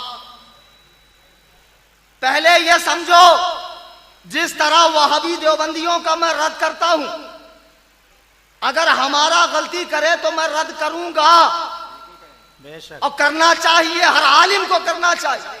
आज कितनी बिदआत हमारे अंदर आ गई, कैसी कैसी जाहिलाना रसूमात हमारे अंदर आ गई, जिनका हकीकत में शरीयत मुताहरा से कोई लेना देना नहीं। अब आइए मजार पे कैसे हाजिरी दे। सबसे पहली बात यह कि आजकल लोगों ने मजारों को खाने कमाने का धंधा बना। माशा अल्लाह, सुभान अल्लाह। देखो वो लोग कव्वालों पे लुटा रहे हैं, बच्चा हम पे लुटा रहा है, और हकीकत में इस पैसे का सही इस्तेमाल होगा। हमारे यहाँ एक हजरत थे, इंतकाल हो गया, उनका नाम मुझे जहन में नहीं आ रहा है, थाने में मोलन वाले बाबा। तो जब भी उनके पास हम लोग जाते थे वलामा, तो वो 20 रुपए देते थे। तो मैंने एक दिन पूछा हजरत आप क्यों पैसे देते? तो उनकी जबान पूर्वी थी, फरमाते थे बबुआ दूध पी लेना, दूध पियोगे तो ताकत आएगी, तो चीखने चिल्लाने में मदद मिलेगी, तुम दीन का काम करोगे, लोग सुधरेंगे, मुझ फकीर को सवाब मिलेगा। सुभान अल्लाह। ऐसे अल्लाह वाले भी हमने देखे। सुभान अल्लाह। समझे? आइए, आजकल मजारे लोगों की कोठियां खड़ी होने का जरिया बन गई। आज मजारों से इतनी इनकम होती है, अल्लाह की कसम, ये टॉप लेवल की जो 8, 10, 20 मजारे हिंदुस्तान में है, इनके खजाने के मुंह खोल दो, हिंदुस्तान में कोई सुन्नी गरीब नहीं रहेगा। सुन्नियों के बड़े बड़े मदरसे बन जाएंगे, सुन्नियत का काम होगा। लेकिन इन माल पर ये मुजावर सांप बनकर बैठे हुए हैं और किसी को करीब नहीं आने देते, मजारों को खाने कमाने का धंधा बना लिया। अब यही वजह है कि नकली मजारें बहुत बन रही, जहां देखो एक हरा कपड़ा डाल दिया। अब बेचारा जो परेशान है, देखता हरा कपड़ा है, आकर अगरबत्ती लगा देता, दूसरा आकर फूल डाल देता, तीसरा आकर रोने लगता है, तो चौथे को हाजिरी आती।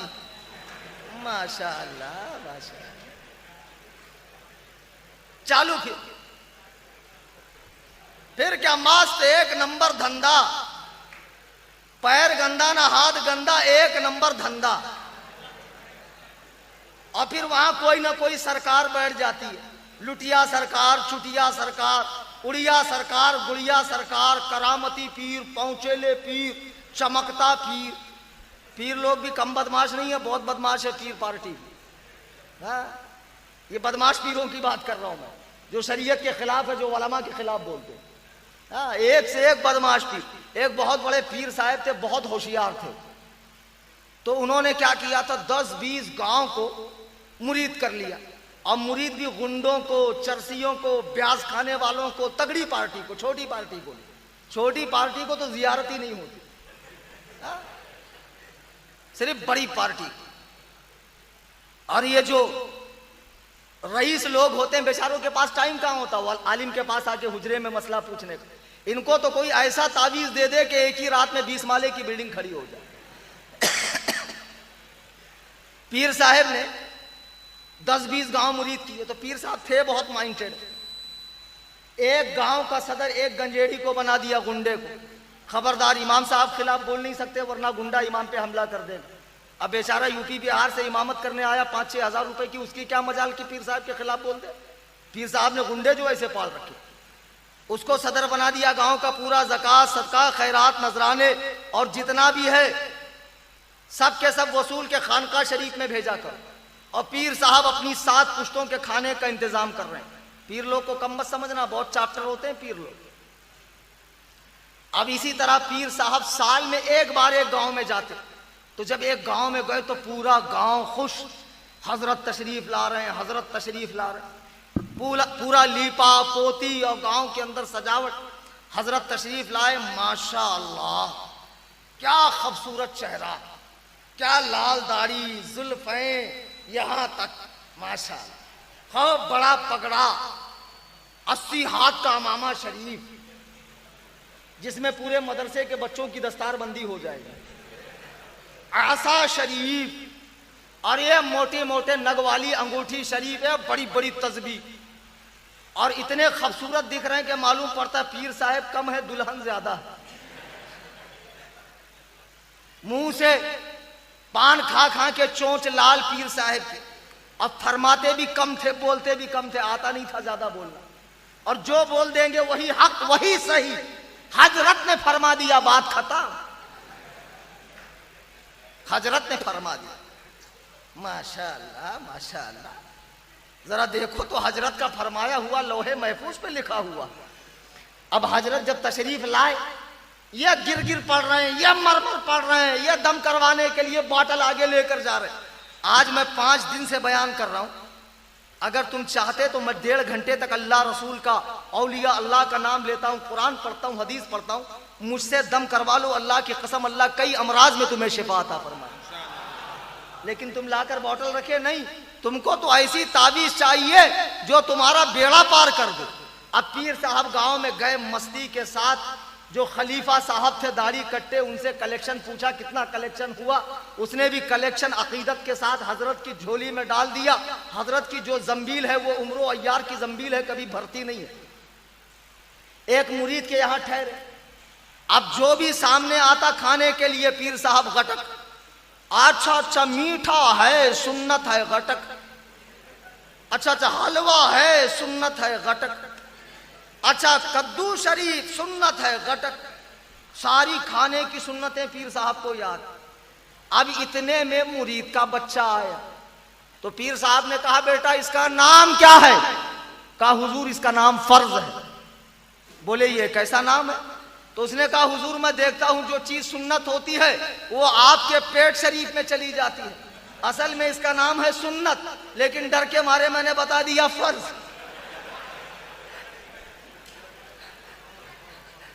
कि कहीं आप इसे भी कबूल ना फरमा लें।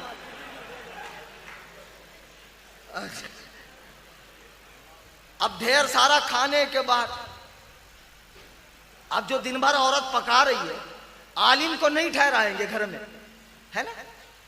आलिम को फैजान ठहराएगा, फला ठहराएगा, और तुम पीर साहब को ठहरा के मजे मारो। आलिम ठहरेगा तो 5 वक्त नमाज पढ़ेगा ना। पीर साहब तो माशाअल्लाह बरकत देकर जाएंगे। बहरहाल अब पीर साहब खूब खाए तो औरत ने कहा, अरे मैं दिन भर पकाती रहूंगी, मेरे मनगढ़ दुख रहे हैं, पीर साहब को कहो नमाज पढ़। अब बेचारा मुरीद आया, का हुजूर अजान हो गई, नमाज पढ़ेंगे? बोले, कम वक्त, ये उठक बैठक वाली नमाज हमारी नहीं है, ये नमाज तो मौलवियों की, हम तो तरीकत वाले हैं, हम तो काबे में नमाज पढ़ते हैं। अरे बाप रे, का हमारी नमाज कोई मामूली नमाज नहीं है, दिखाने वाली नहीं है, अंदर की है, अंदर की। अब जब पूरे जलाल में हजरत ने इरशाद फरमाया तो ये बकरी का बच्चा मैं करते वापस आया और उससे कहा, देखो कम बखत मारी, अब हमको मत बोलना पीर साहब को नमाज पढ़ने के लिए, पीर साहब अंदर से नमाजी। अब औरत भी बड़ी होशियार, का पीर साहब की खबर तो लेनी पड़ेगी। अब दूसरे दिन पीर साहब जब पूरा नजराना, अतिया, खैरात, ज़कात सारा झोले में डालकर निकलने लगे, आंगन में आए तो औरत ने कहा, हुजूर जाते जाते हमारी भैंस पर दम कर दीजिए, वो दूध नहीं दे रही है। तो पीर साहब ने कहा भैंस कहाँ है? बोले वो क्या आंगन में बंधी हुई। पीर साहब ने जब बनजरे गायर देखा तो कहा रे ये तो गधा है, तुम इसको भैंस कैसे कह रही हो? उसने कहा नहीं हुजूर, ये दिखने में गधा है, अंदर से भैंस है। जैसे आप अंदर से नमाजी, जैसे आप अंदर से नमाजी है, वैसे ये अंदर से भैंस है। आज मजारों का धंधा बड़े फॉर्म में है, माशाअल्लाह, क्या कहने। कव्वालियां होती है, औरतें आती, और जब तक औरतें नहीं आएंगी धंधा चलेगा नहीं, बाबा लोग का भी और मजार वालों का भी, क्योंकि सबसे ज्यादा कमाई औरतों से होती है। सास आती है बहू से बेटा तुड़ाने के लिए, बहू आती है माँ से बेटा तुड़ाने के लिए, और बाबा भी बहुत चैप्टर दोनों से लेता है। न वो उसको बोलेंगी मैं देकर आई, न वो उसको बोलेंगी मैं देकर आई। बाबा पार्टी भी एक पार्टी है, पीर पार्टी, बाबा पार्टी, मुजावर पार्टी, ये बिदआती, ये मजारों के नाम पे धंधे करने वाले, ये नकली मजारे बनाने वाले, ये कहते हैं फलाने का चिल्ला है, गरीब नवाज का चिल्ला। गरीब नवाज बालाघाट आए थे? नहीं भाई। गौस पाक सरकार बालाघाट आए थे, हजरत जिंदा शाह मदार बालाघाट आए थे, गाजी सरकार बालाघाट आए थे। काहे का चिल्ला? ये चिल्ला चुल्ली कुछ नहीं है इस्लाम में, ये सब बिदअत है, खुराफात है। यहाँ से शिर्को कुफ्र की जड़ें खुलती है, इन सबको मिटा देना चाहिए। अगर हकीकत में कोई मजार हो तो उस मजार पर नियाज़ व फातिहा करो। ये चिल्लों पर और ये झंडों पर और ये नकली कब्रों पर फातिहा पढ़ने की कोई जरूरत नहीं है। बेशक बेशक, सुभान अल्लाह। तुमने मजाक बनाया है इस्लाम का।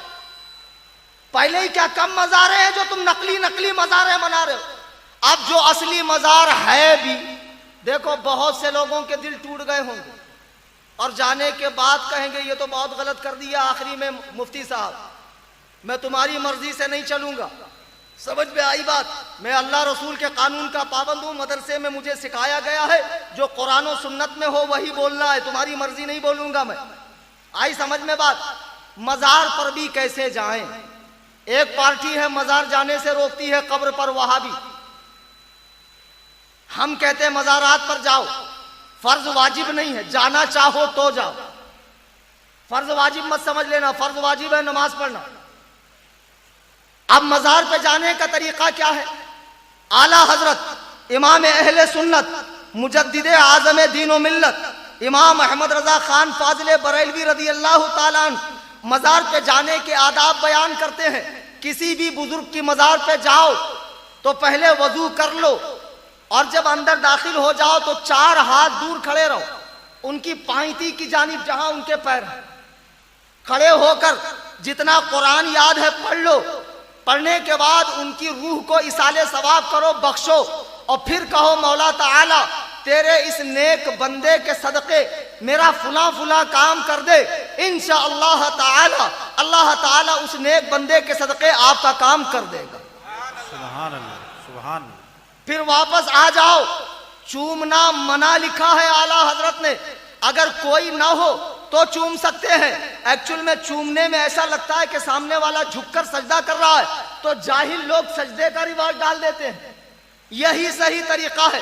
अब चादर ले जाना, चादर की मन्नत, तो सुन लो ये मन्नतें शरई नहीं है, ये मिन्नतें शरई नहीं है। चादर की कोई मिन्नत होती नहीं है। अगर आपका कोई काम नहीं हो रहा है तो क्या मिन्नत करोगे? 10 बीबी की कहानी सुनूंगा, 16 सैयदों की कहानी सुनूंगा, फलानी मजार पे चद्दर चढ़ाऊंगा? नहीं, मिन्नत यह होना चाहिए अगर मेरा फला काम हो जाए तो मैं 2 रकात नमाज पढ़ूंगा, काबतुल्लाह का तवाफ करूंगा, मैं इतने गरीबों को खाना खिलाऊंगा, इतने मिस्कीनों को खाना खिलाऊंगा। अगर मेरा काम हो जाए इतने दिन का मैं एहतिकाफ करूंगा। इस किस्म की मिन्नत होती है। मजारों पर चादर चढ़ाने की कोई मिन्नत नहीं होती है। फतावा शामी में है मजार पे चादर क्यों चढ़ाई जाती है? इसलिए चढ़ाई जाती है ताकि आम कब्र और एक वली की कब्र में फर्क मालूम पड़ सके। बेशक, तो एक चादर से फर्क नहीं मालूम पड़ता है।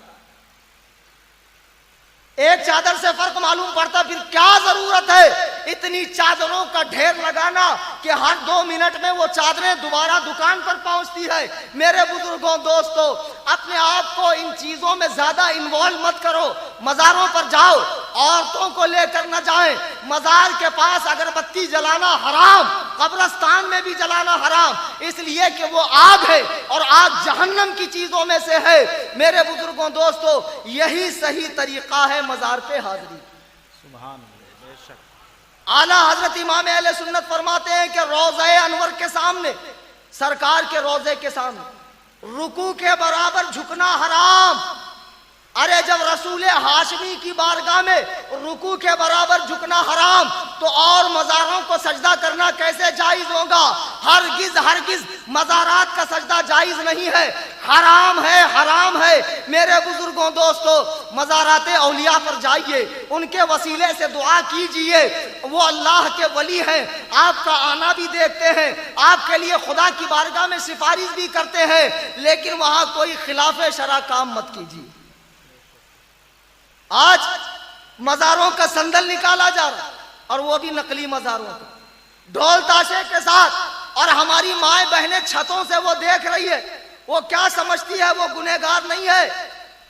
किसी जगह गलत काम हो रहा हो तो उसे देखने के हिसाब से जाना ये भी गुनाह, उसे देखने के हिसाब से जाना यह भी गुनाह। मेरे बुजुर्गों, दोस्तों, अपने अंदर सुधार पैदा कीजिए। इसी तरह घरों में मैयत हो जाए तो लोग बहुत सारी गैर शरई रस्में करते हैं। मसलन अगर 10वें 40वें के लिए पैसा नहीं तो सूद से लेंगे, चूंकि बिरादरी में नाग बाकी रखना है। मेरे बुजुर्गों, दोस्तों, ये सारी दावतें फर्जो वाजिब नहीं है, महज मुस्तहब है। आपका क्या मुर्दे को पहुंचता है? कुरान पढ़ा हुआ पहुंचता है। आपका खाना उनको नहीं पहुंचता है। ये जो तरह तरह के पकवान सामने रखते हो ना, ये तो हम ही लोग खाते हैं। मुर्दे को जो पहुंचता है वो तिलावत कुरान, दुरूद पाक, कलिमा शरीफ का विर्द। मेरे बुजुर्गों और दोस्तों, अपने अंदर सुधार पैदा कीजिए और इस किस्म के जितने भी गैर शरई काम है उसे अपने अंदर से दूर कीजिए और सही मानों में सुन्नी बनिए। बाबा से बुलंद दुरूद पाक पढ़े, अल्लाहुम्मा सल्ली अला सय्यदना शफीअना हबीबना व मौलाना मुहम्मद।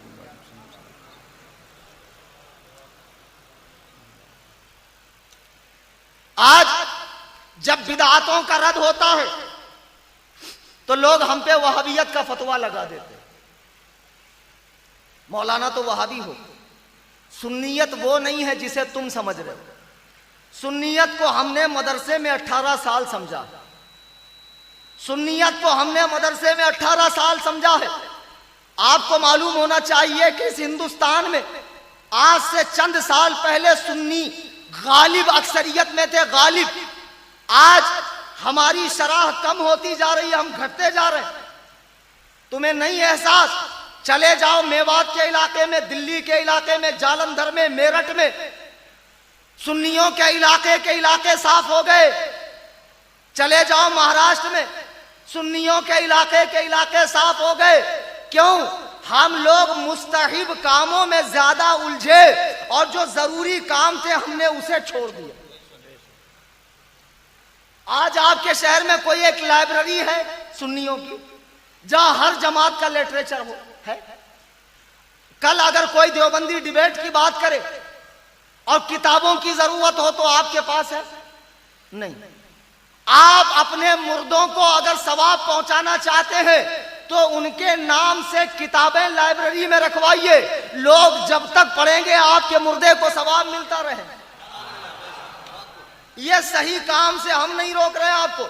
आपके शहर में एक लाइब्रेरी होना चाहिए और लाइब्रेरी में एक मुफ्ती होना चाहिए। ऐसा मुफ्ती जो पूरे डिस्ट्रिक्ट को, पूरे एरिया को कवर करे। जो नौजवान भटक रहे हैं उनको लेकर आओ ताकि वो मुफ्ती उनको समझाए। जैसे वहाबी अपने झूठे धर्म का प्रचार करते हैं, हमें भी अपने सच्चे मज़हब का प्रचार करना चाहिए। सुभान अल्लाह, बेशक। अब उसके लिए कुर्बानी देनी पड़ेगी ना। अल्लाह कुर्बानी मांगता और सुन्नी बिरयानी मांगता है। अल्लाह कहता कुर्बानी दो, सुन्नी कहता बिरयानी दो। बिल्ली के गले में घंटा बांधे कौन? आगे बढ़े कौन? काम वो करो जिसमें नाम हो, होर्डिंग बोर्ड पे फोटो आ जाए ढोल पार्टी के साथ। सेठ साहब अल्लाह ने दिया है तो उसकी कद्र करो और सही मानों में दीनों सुन्नियत का काम करो। तुम्हें एहसास है, एक चीज मैं बता दूं, मेरा दर्द बता रहा हूं, तकरीर नहीं कर रहा हूं। तुम क्या समझते हो कि तुम्हारे शहर में वहाबियत कम है तो पूरी दुनिया में कम है?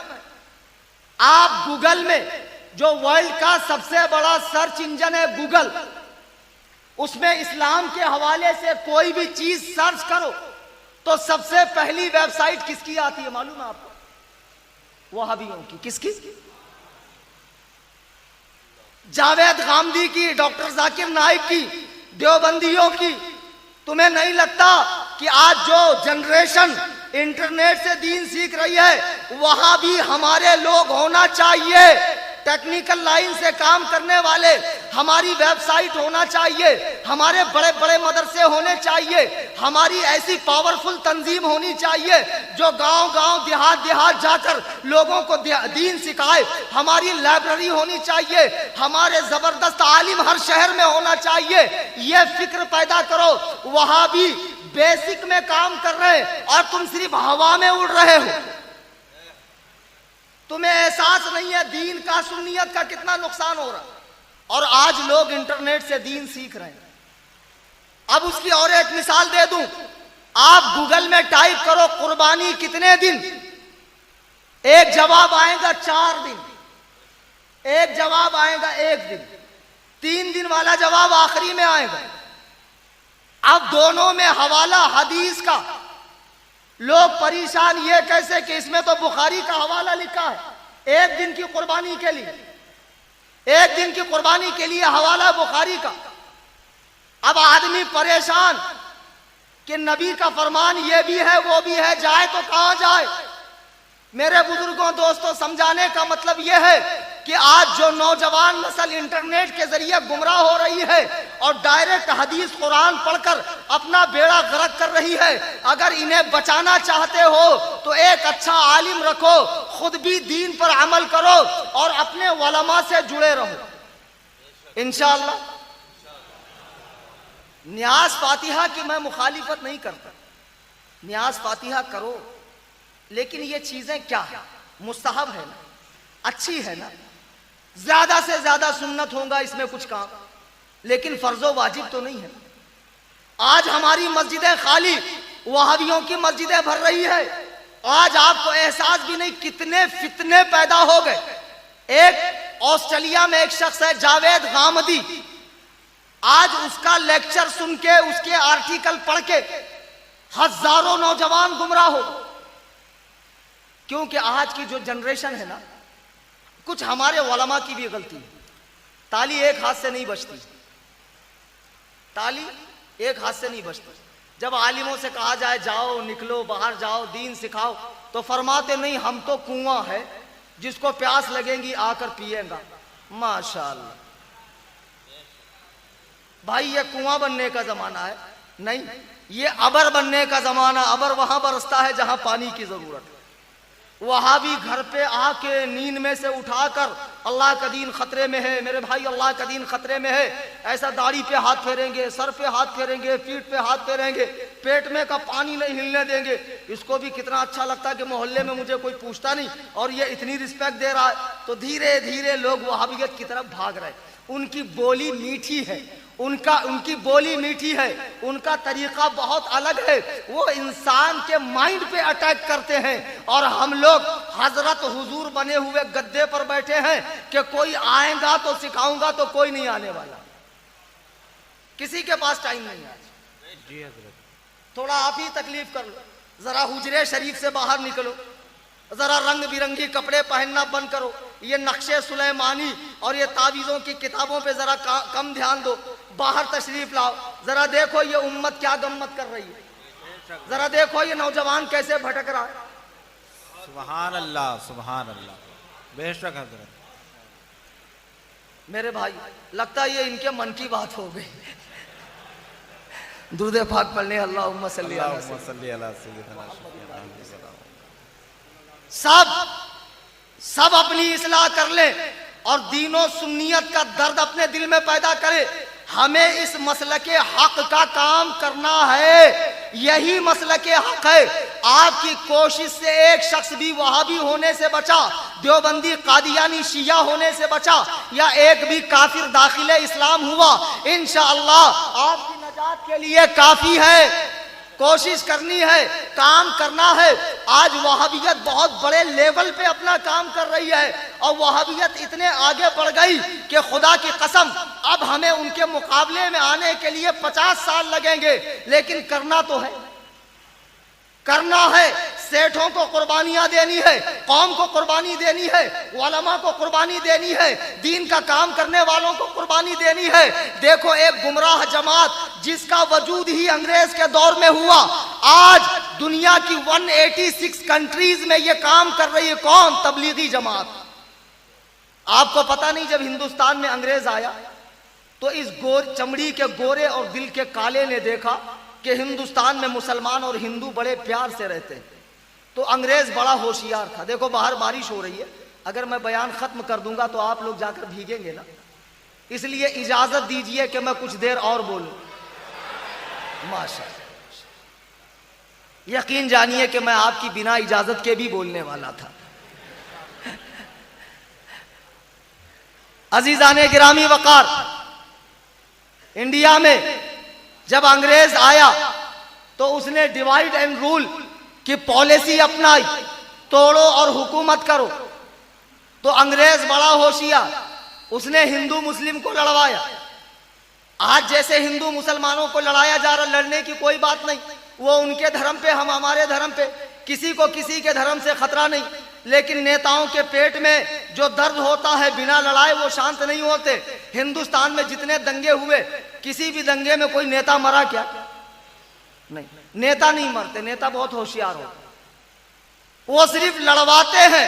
हिंदू मुसलमान लड़ो, लड़ लो, दंगा हो जाए, दुकानें जल जाए, सड़कें बर्बाद हो जाए, बसें जल जाए, गवर्नमेंट के संपत्ति को नुकसान हो जाए, वो संपत्ति भरते भरते टैक्स तुमसे ही लिया जाएगा, तरह तरह के चालान काट के, तरह तरह के टैक्स लेकर, फिर 10 साल पीछे हो जाओ।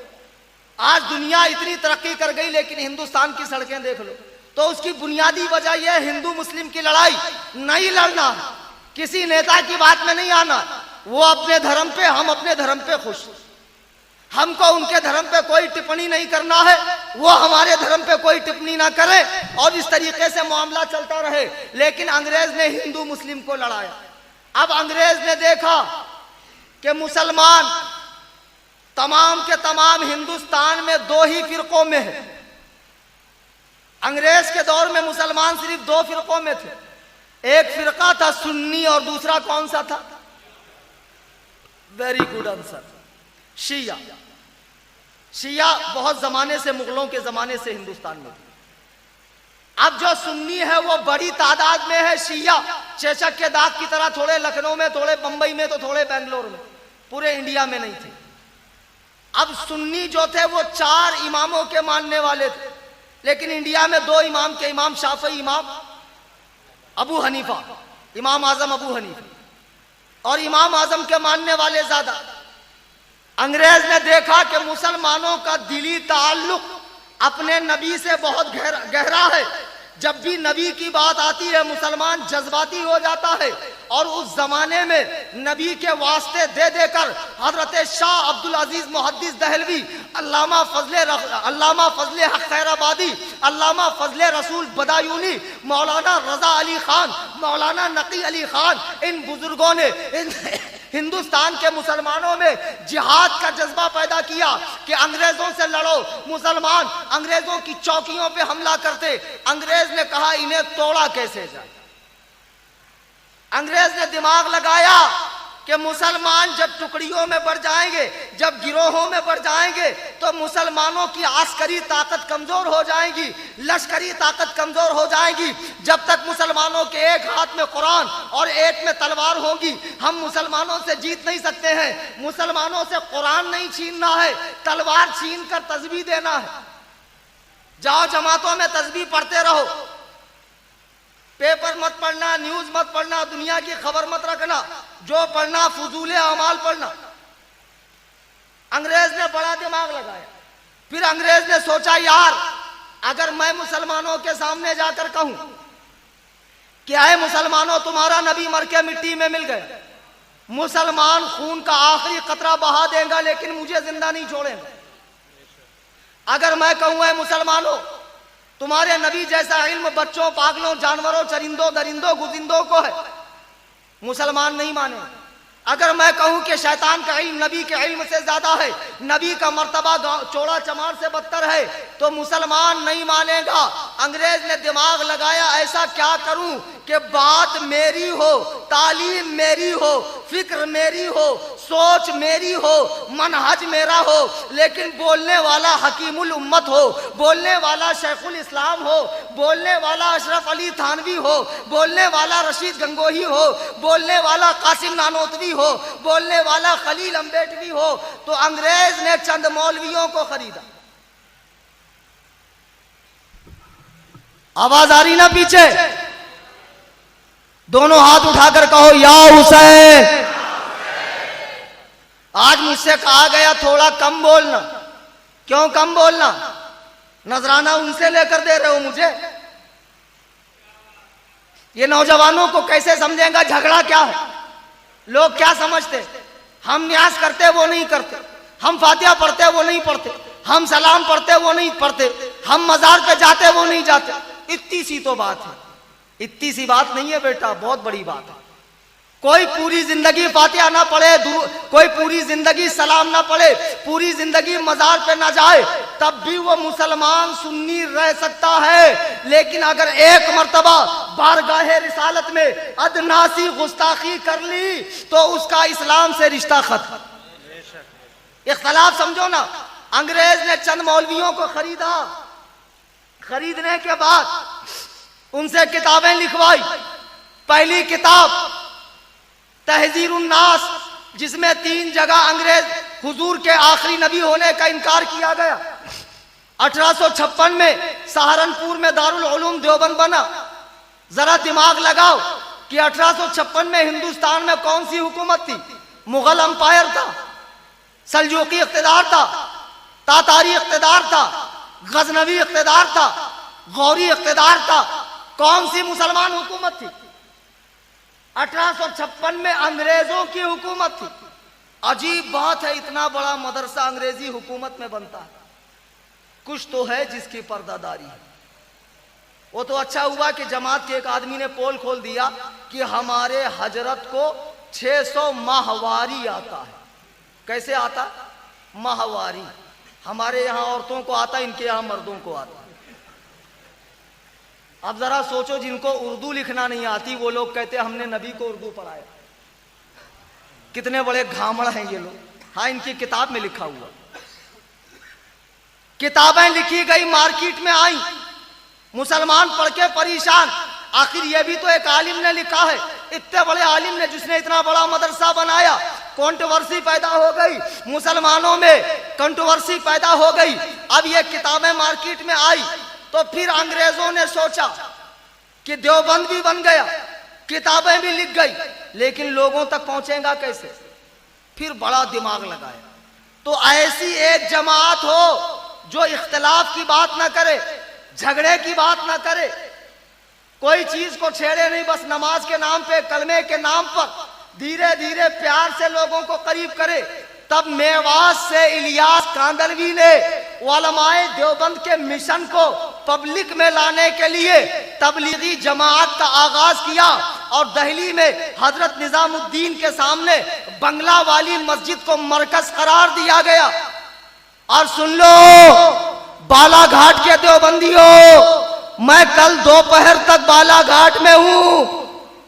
जाना, तुम्हारे मस्जिद के इमाम को बोलना मुनाजरा करने आ जाए, फैजान के घर पे रुका हूं जी, ताकि पब्लिक का एक ही बार में, एक ही जुलाब में सारी गंदगी निकल जाए।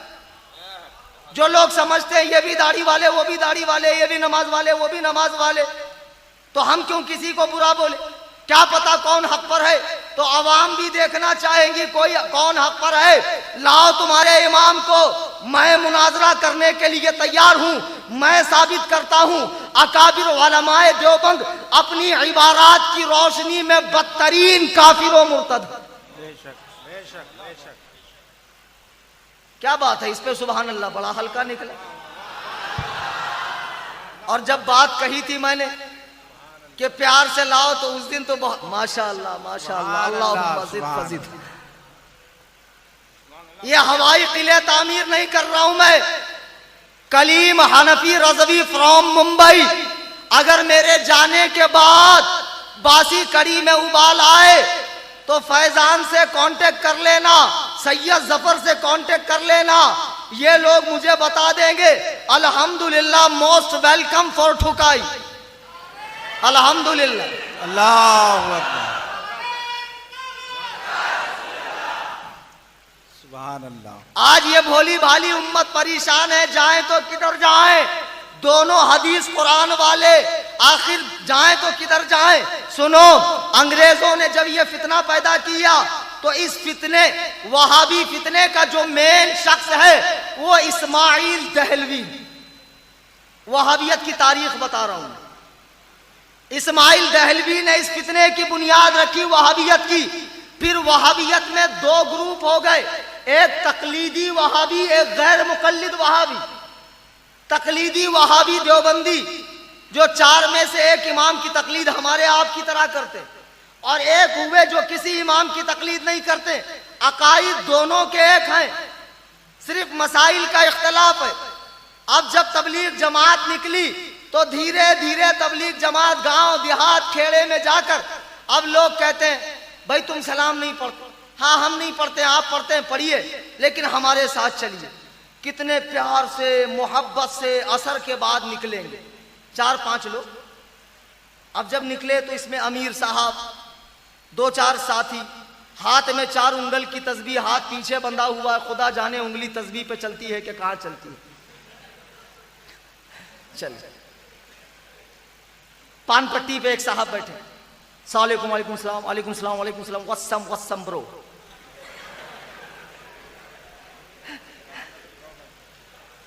मेरे भाई, अल्लाह के दीन की दावत लेके ये जमात बहुत दूर से आई। अल्लाह का दीन बहुत खतरे में है, उम्मत बहुत गम्मत कर रही है। मेरे भाई, ये साउथ अफ्रीका से तशरीफ लाए हैं, डायमंड का कारखाना खुला छोड़ कर आए। मेरे भाई, आप इधर आइए, आगे आइए। ये बशीर चरसी है, पहले शरस पीते थे, गांजा पीते थे, शराब पीते थे, माँ बाप को मारते थे, बहुत बड़े कमीने थे, कुत्ते थे, बहुत बुराइयां थी इनके अंदर। जब से हमारा साथ मिला सुधर गए। वो बेचारा सोचता पहले सिर्फ मोहल्ले वालों को मालूम था मैं चरसी हूं, इन हराम खोरों ने पूरी दुनिया में मेरा चर्चा कर दिया। अबे तबलीग कर रहे हैं कि मेरा भांडा फोड़ रहे हैं? मेरे भाई, अच्छा वो बोलते जल्दी जल्दी बोल, मेरे भाई कम कर, जल्दी बोल, क्या बात है? उसको भी तो पान लगाने का। तशरीफ लाइए, असर बात अल्लाह रसूल की बात होगी। तो बोलता जब मैं तशरीफ लाऊंगा तो ये पान पट्टी अल्लाह संभालेगा। और आगे गए बाजी के गाड़े पे, सलाम उलाम हो गया। मेरे भाई बड़े दूर से जमात वाले आए हैं, अल्लाह वाले आए हैं, मेरे भाई तशरीफ लाई। वो बोलता मैं तुम्हारे साथ आऊंगा तो भाजी का गाड़ा अल्लाह संभालेगा। माशाअल्लाह। इनसे कहो अबे अहमको, चुगतो, घामड़ो, लहीनो, अल्लाह पान पट्टी संभालेगा, अल्लाह बाजी का गाड़ा संभालेगा, अल्लाह खेत खलियान संभालेगा, तो अल्लाह अपना दीन नहीं संभाल सकता? दीन संभालने के लिए तुम जैसे चटवों बटवों को छोड़ा, बड़े भोले बड़े भाले। अच्छा, अब एक सुन्नी रात भर बयान सो के ऐसा उठा, नींद में ही था, अस्सलाम वालेकुम। वालेकुम, हाँ क्या है, बोले जल्दी जल्दी। मेरे भाई बहुत दूर से जमात है, तो मैं क्या करूं? हमारे साथ चलो। नहीं नहीं, मैं नहीं चल सकता, मेरे को नहाने का, हम नहीं लाएंगे, चल। अरे वो बोलेगा भाई मैं चलने की हालत में नहीं हूं, मैं नहीं चल सकता। अरे हमको चलता ना भाई, तू चल, कपड़ा हम देंगे, छोड़ेंगे नहीं। गांव के लोग क्या बोलते, भागो रे भागो, अल्लाह की पुलिस आई। जब तबलीग जमात वाले जाते बोले भागो अल्लाह की पुलिस आई, छोड़ेंगे नहीं। वो बोलता मुझे नहीं चलता, ये बोलते नहीं हमको चलता। जो किसी को नहीं चलता वो इनको चलता। इनको नापाक आदमी चलता, नानी का पाखाना चलता, कपूरे चलते, कौवा चलता, केकड़ा चलता, इनको सब चलता।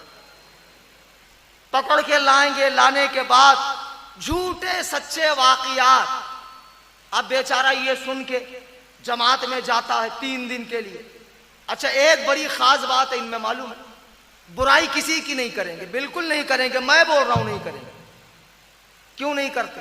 और सुन्नी आलिम हमेशा, अब चंदा देने वाले क्या बोलते हैं यार, अरे जब देखो जब रद्दे वहाबिया, जब देखो जब रद्दे वहाबिया, नया क्या बोलते हैं, वही है हमेशा का। बड़ी मोहब्बत से प्यार से बात करेंगे। तो अब ये जाकर वहां से आया 3 दिन, फिर 40 दिन, फिर 4 महीना। अब उसके बाद ये कहता मैंने तो जमात में किसी को बुराई करते नहीं सुना, वो बुराई कर भी नहीं सकते। देखो मैं आपको एक मोटी मिसाल देके बता रहा हूं। मैं रुका हूं फैजान के यहाँ, रात में मैंने फैजान की अलमारी खोला, चोरी किया। सूफी अब्दुल हमीद साहब ने देखा, जामा मस्जिद के इमाम साहब को बुलाया, मुफ्ती ईसा को बुलाया, शार साहब को बुलाया, सारे इमामों को बुलाया, देखो ये सूफी कलीम चोर है। अब पूरे गांव वालों ने माथे की आंखों से देखा सूफी कलीम चोर। अब पूरे गांव में डिक्लेयर हो गया मैं चोर। अब मैं अगर किसी को चोर बोलना चाहूं तो कौन से मुंह से बोलूंगा? अरे भाई मुंह रहना कि नहीं रहना मेरे पास, है ना? कौन से मुंह से बोलूंगा? आप सुनो, ये हमारे खिलाफ क्यों नहीं बोलते? बोल ही नहीं सकते। हम इनके खिलाफ क्यों बोलते? इनके जो बुजुर्ग थे ना, देवबंदी, लंका के बड़े बड़े रावण, उन लोगों ने अपनी अपनी किताबों में जो गंद भरी है, जो खबासत लिखी है, जो बकवास भरी है, और मरने के बाद इनके लिए कफन तैयार करके वो लोग वासिले जहन्नम हुए हैं। हम वो दिखा दिखा के इनका रद्द करते हैं। ये क्या दिखा के हमारा रद्द करेंगे? बताओ, मेरे आला हजरत ने एक बात अपनी 1300 किताबों में हदीसों कुरान के खिलाफ लिखी हो, मेरे सदरुल शरिया ने, मेरे ताजुल शरिया ने, मेरे मुफ्ती आजम ने अपनी किताबों में अल्लाह रसूल के खिलाफ लिखा हो, तुम एड़ियां रगड़ रगड़ के मर जाओगे लेकिन कयामत तक साबित नहीं कर सकते। नारे तकबीर, नारे तकबीर, नारे रिसालत, जिक्र शोहदाए करबला, नारे तकबीर, नारे रिसालत। मुफ्ती साहब किबला ने लिखा कि मैंने कहा कि अगरबत्ती जलाना हराम है। आला हजरत फतावा रज़विया शरीफ में फरमाते हैं करीब कब्र खाली जगह में अगर अगरबत्ती सुलगाना महबूब है। ये कौन सी जिल्द में?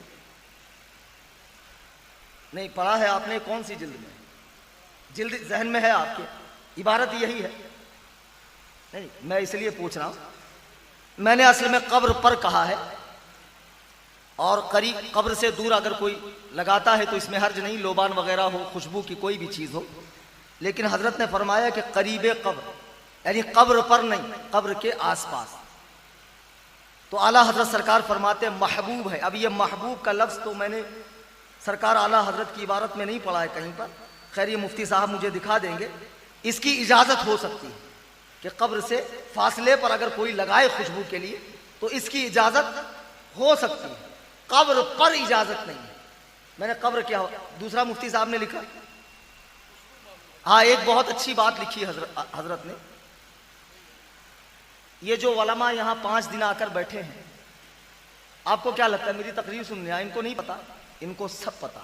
अगर ये नहीं आते मुझे दावत देता कौन, तिलावत करता कौन, नात पढ़ता कौन, आवाम को बैठे रहने पर मजबूर करता कौन? तो क्या इनका हक नहीं है कि आप इन्हें नजराने दें?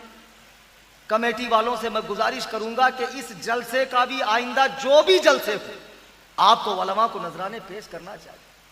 आखिर इस मामूली सी तनख्वाह में इनकी गुजर बसर कैसे होगी, ये सब तो आप ही को सोचना चाहिए ना मेरे बुजुर्गों, दोस्तों। ये अच्छी बात हजरत ने लिखी है, होना चाहिए। तो मैं अर्ज ये कर रहा था, ये जो हजरत ने लिखा है कि कब्र के करीब अगर जगह खाली हो तो अगरबत्ती जला सकते, इसकी इजाजत है। मैं लफ्ज महबूब पर इनको पूछ रहा हूं कि ये लफ्ज मुझे दिखा दे, क्योंकि मैंने ये नहीं पढ़ा है आला हजरत की किताब में। हाँ, खुशबू तो महबूब है, हाँ खुशबू महबूब है, खुशबू मकसूद है। इससे ज्यादा बेहतर यह है कि आप फूलों की चादर डाल दें। हाँ, वो जब तक कर रहेंगे अल्लाह की तस्बीह बयान करेंगे और मुर्दे को उन्स हासिल होगा, उन्स। और खुद ये अल्लाह के नबी के अमल से साबित है। अब मैं अर्ज ये कर रहा था कि ये जमात वाले बड़े प्यार से मोहब्बत से लोगों को लेकर जाते हैं। ये जो इतना प्यार दिखाते हैं, ये जो इतनी मोहब्बत दिखाते हैं, इनका एक मिशन है कि लोगों को सख्ती के साथ नहीं, नरमी के साथ करीब लाओ। अपने बुजुर्गों की किताबें मत दिखाओ, बल्कि नमाज रोजे की आड़ में इनको करीब करो। लेकिन आज सुन्नी समझ नहीं रहा है, मेरा भोला सुन्नी समझता नहीं है। कहता सुन्नी आलिम रद्द करते हैं, वो प्यार करते हैं। अरे प्यारे, इसका प्यार तुझे बड़ा भारी पड़ेगा, इसका प्यार तुझे बड़ा भारी पड़ेगा। ये जो तुझे प्यार दिखा रहा है ना, खुदा की कसम कयामत के दिन जब इसकी पोल खुलेगी तब तुझे एहसास होगा कि इस प्यार का नुकसान क्या है। मेरे आला हजरत फरमाते हैं, सूना जंगल रात अंधेरी, छाई बदली काली है, सोने वालों जागते रहियो, चोरों की रखवाली है। शहद दिखाएं, जहर पिलाएं, कातिल डाइन शोहर कुश, इस मुर्दार पे न ललचाना, दुनिया देखी भाली है। आज लोग फर्क नहीं कर रहे, ये भी तो दाढ़ी वाले हैं। नकली असली का फर्क समझो ना।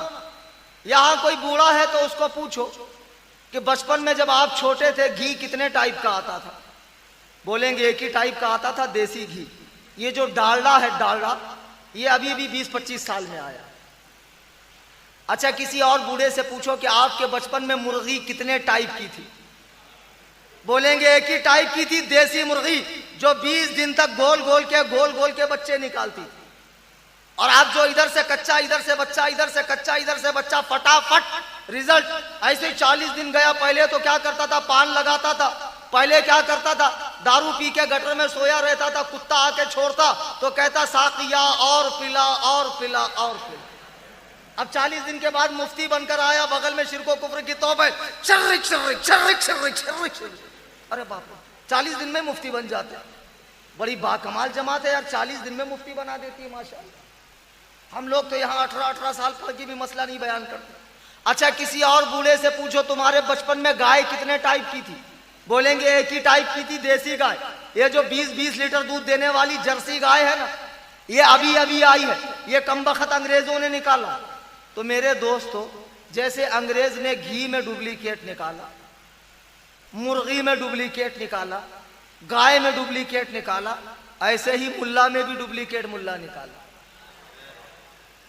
ये दिखने में अच्छा है, बहुत बढ़िया है, यह भरा हुआ चेहरा है, 3 मील का यहूद छाप दाढ़ा है, पेटुल उलूम भी बहुत बड़ा, काफ आइन हा बहुत ज्यादा गाढ़ा निकालता है। लेकिन ये संडास पे चढ़ाया हुआ चांदी का वरक है, वरक हटा के अंदर की गंदगी देखो। तुम लोग धोखा खा जाते हो। आपको पता है हजरत सुलेमान के जमाने में एक दरख्त पे एक चिड़िया और चिड्डा बैठ के प्यार मोहब्बत की बातें कर रहे थे। तो सामने से एक नमाजी साहब तशरीफ ला रहे थे, बगल में मुसल्ला था। तो चिड़िया ने कहा मेरे शौहर अंदर चलो। तो वो थोड़ा एडवांस था। बोले क्यों? बोले देखो सामने से इंसान आ रहा। बोले इंसान आ रहा है ना, शिकारी नहीं आ रहा, नमाजी है वो, बगल में मुसल्ला दे। तो चिड़िया ने कहा एहतियात करने में क्या बुरा है? एहतियात में बुराई है? नहीं, चलो अंदर। नहीं, बोले तुम औरतों की तो आदत ही होती है शक करने की, तुम्हें जाना है जाओ, मैं तो यहीं बैठा रहूंगा बुकरात बन के। अब बेचारी अंदर चली गई, ये बुकरात साहब वहीं बैठे रहे। अब वो नमाजी साहब करीब आए, मुसल्ला बिछाया, नमाज पढ़ी, तस्बीह हिलाते हिलाते जोरदार जंप मारा, चिड्डे को पकड़ा, ज़बा किया, खा लिया। चिड़िया गई हजरत सुलेमान की बारगाह, कहा अल्लाह के नबी मुझे इंसाफ दिलाई। आपने कहा कैसा इंसाफ? कहा मेरे शौहर को आपके एक उम्मती ने मारा है। हजरत सुलेमान की बारगाह में बुलाया गया, हजरत सुलेमान की बारगाह में बुलाया गया। हजरत सुलेमान ने फरमाया तूने इसके शौहर को क्यों मारा? तो उसने कहा हुजूर क्या शिकार करना जायज नहीं है? मैंने शिकार किया है, खा लिया। हजरत सुलेमान कहते हैं ये सही कहता है। चिड़िया कहती है हुजूर शिकार करना जायज है शिकारी के लिबास में, ये नमाजी के लिबास में आया था धोखा देने के लिए। अल्लाहू अकबर कबीरा। जब हजरत सुलेमान ने सुना कि नमाजी का लिबास पहनकर शिकारी वाला काम किया है, तो फरमाया जाओ इस खबीस को सजा दो।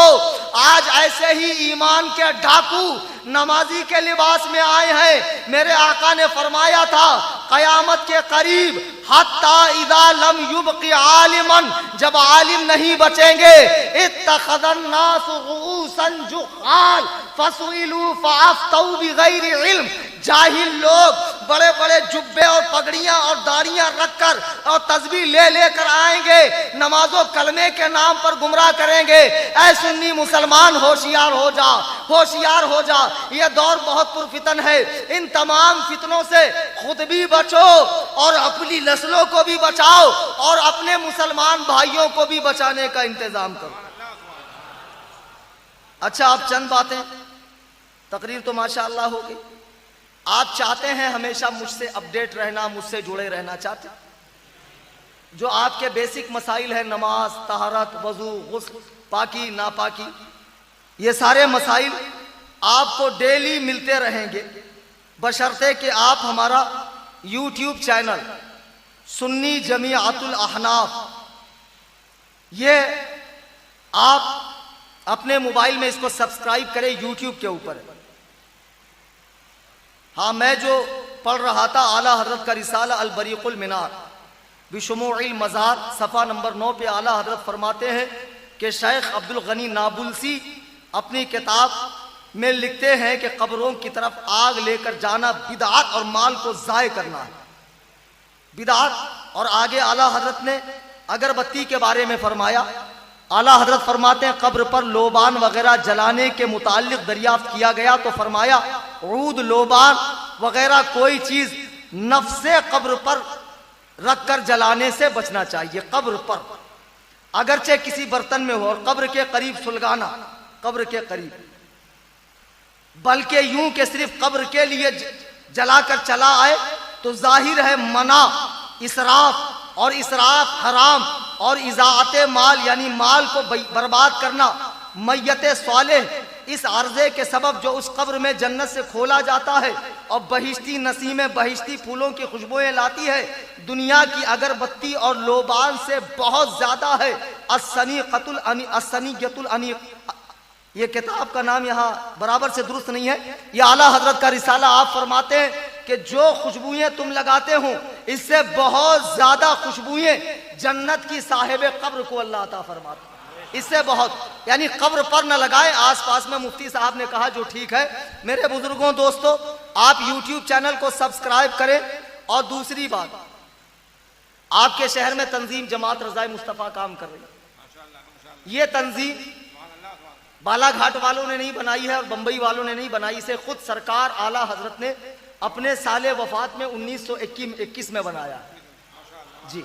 और इसका काम बड़े बड़े बुजुर्गों ने किया। ये बहुत बाबरकत जमाअत है, जमाअत रज़ाए मुस्तफ़ा, सिर्फ और सिर्फ सरकार की रजा चाहना, यही सुन्नियों का मकसद है। इस जमाअत से जुड़िए, इसके जरिए जो भी काम करना चाहते हैं आप अपने शहर में, कुर्बो जवार में, इस तंजीम के साथ जुड़कर आप काम कीजिए।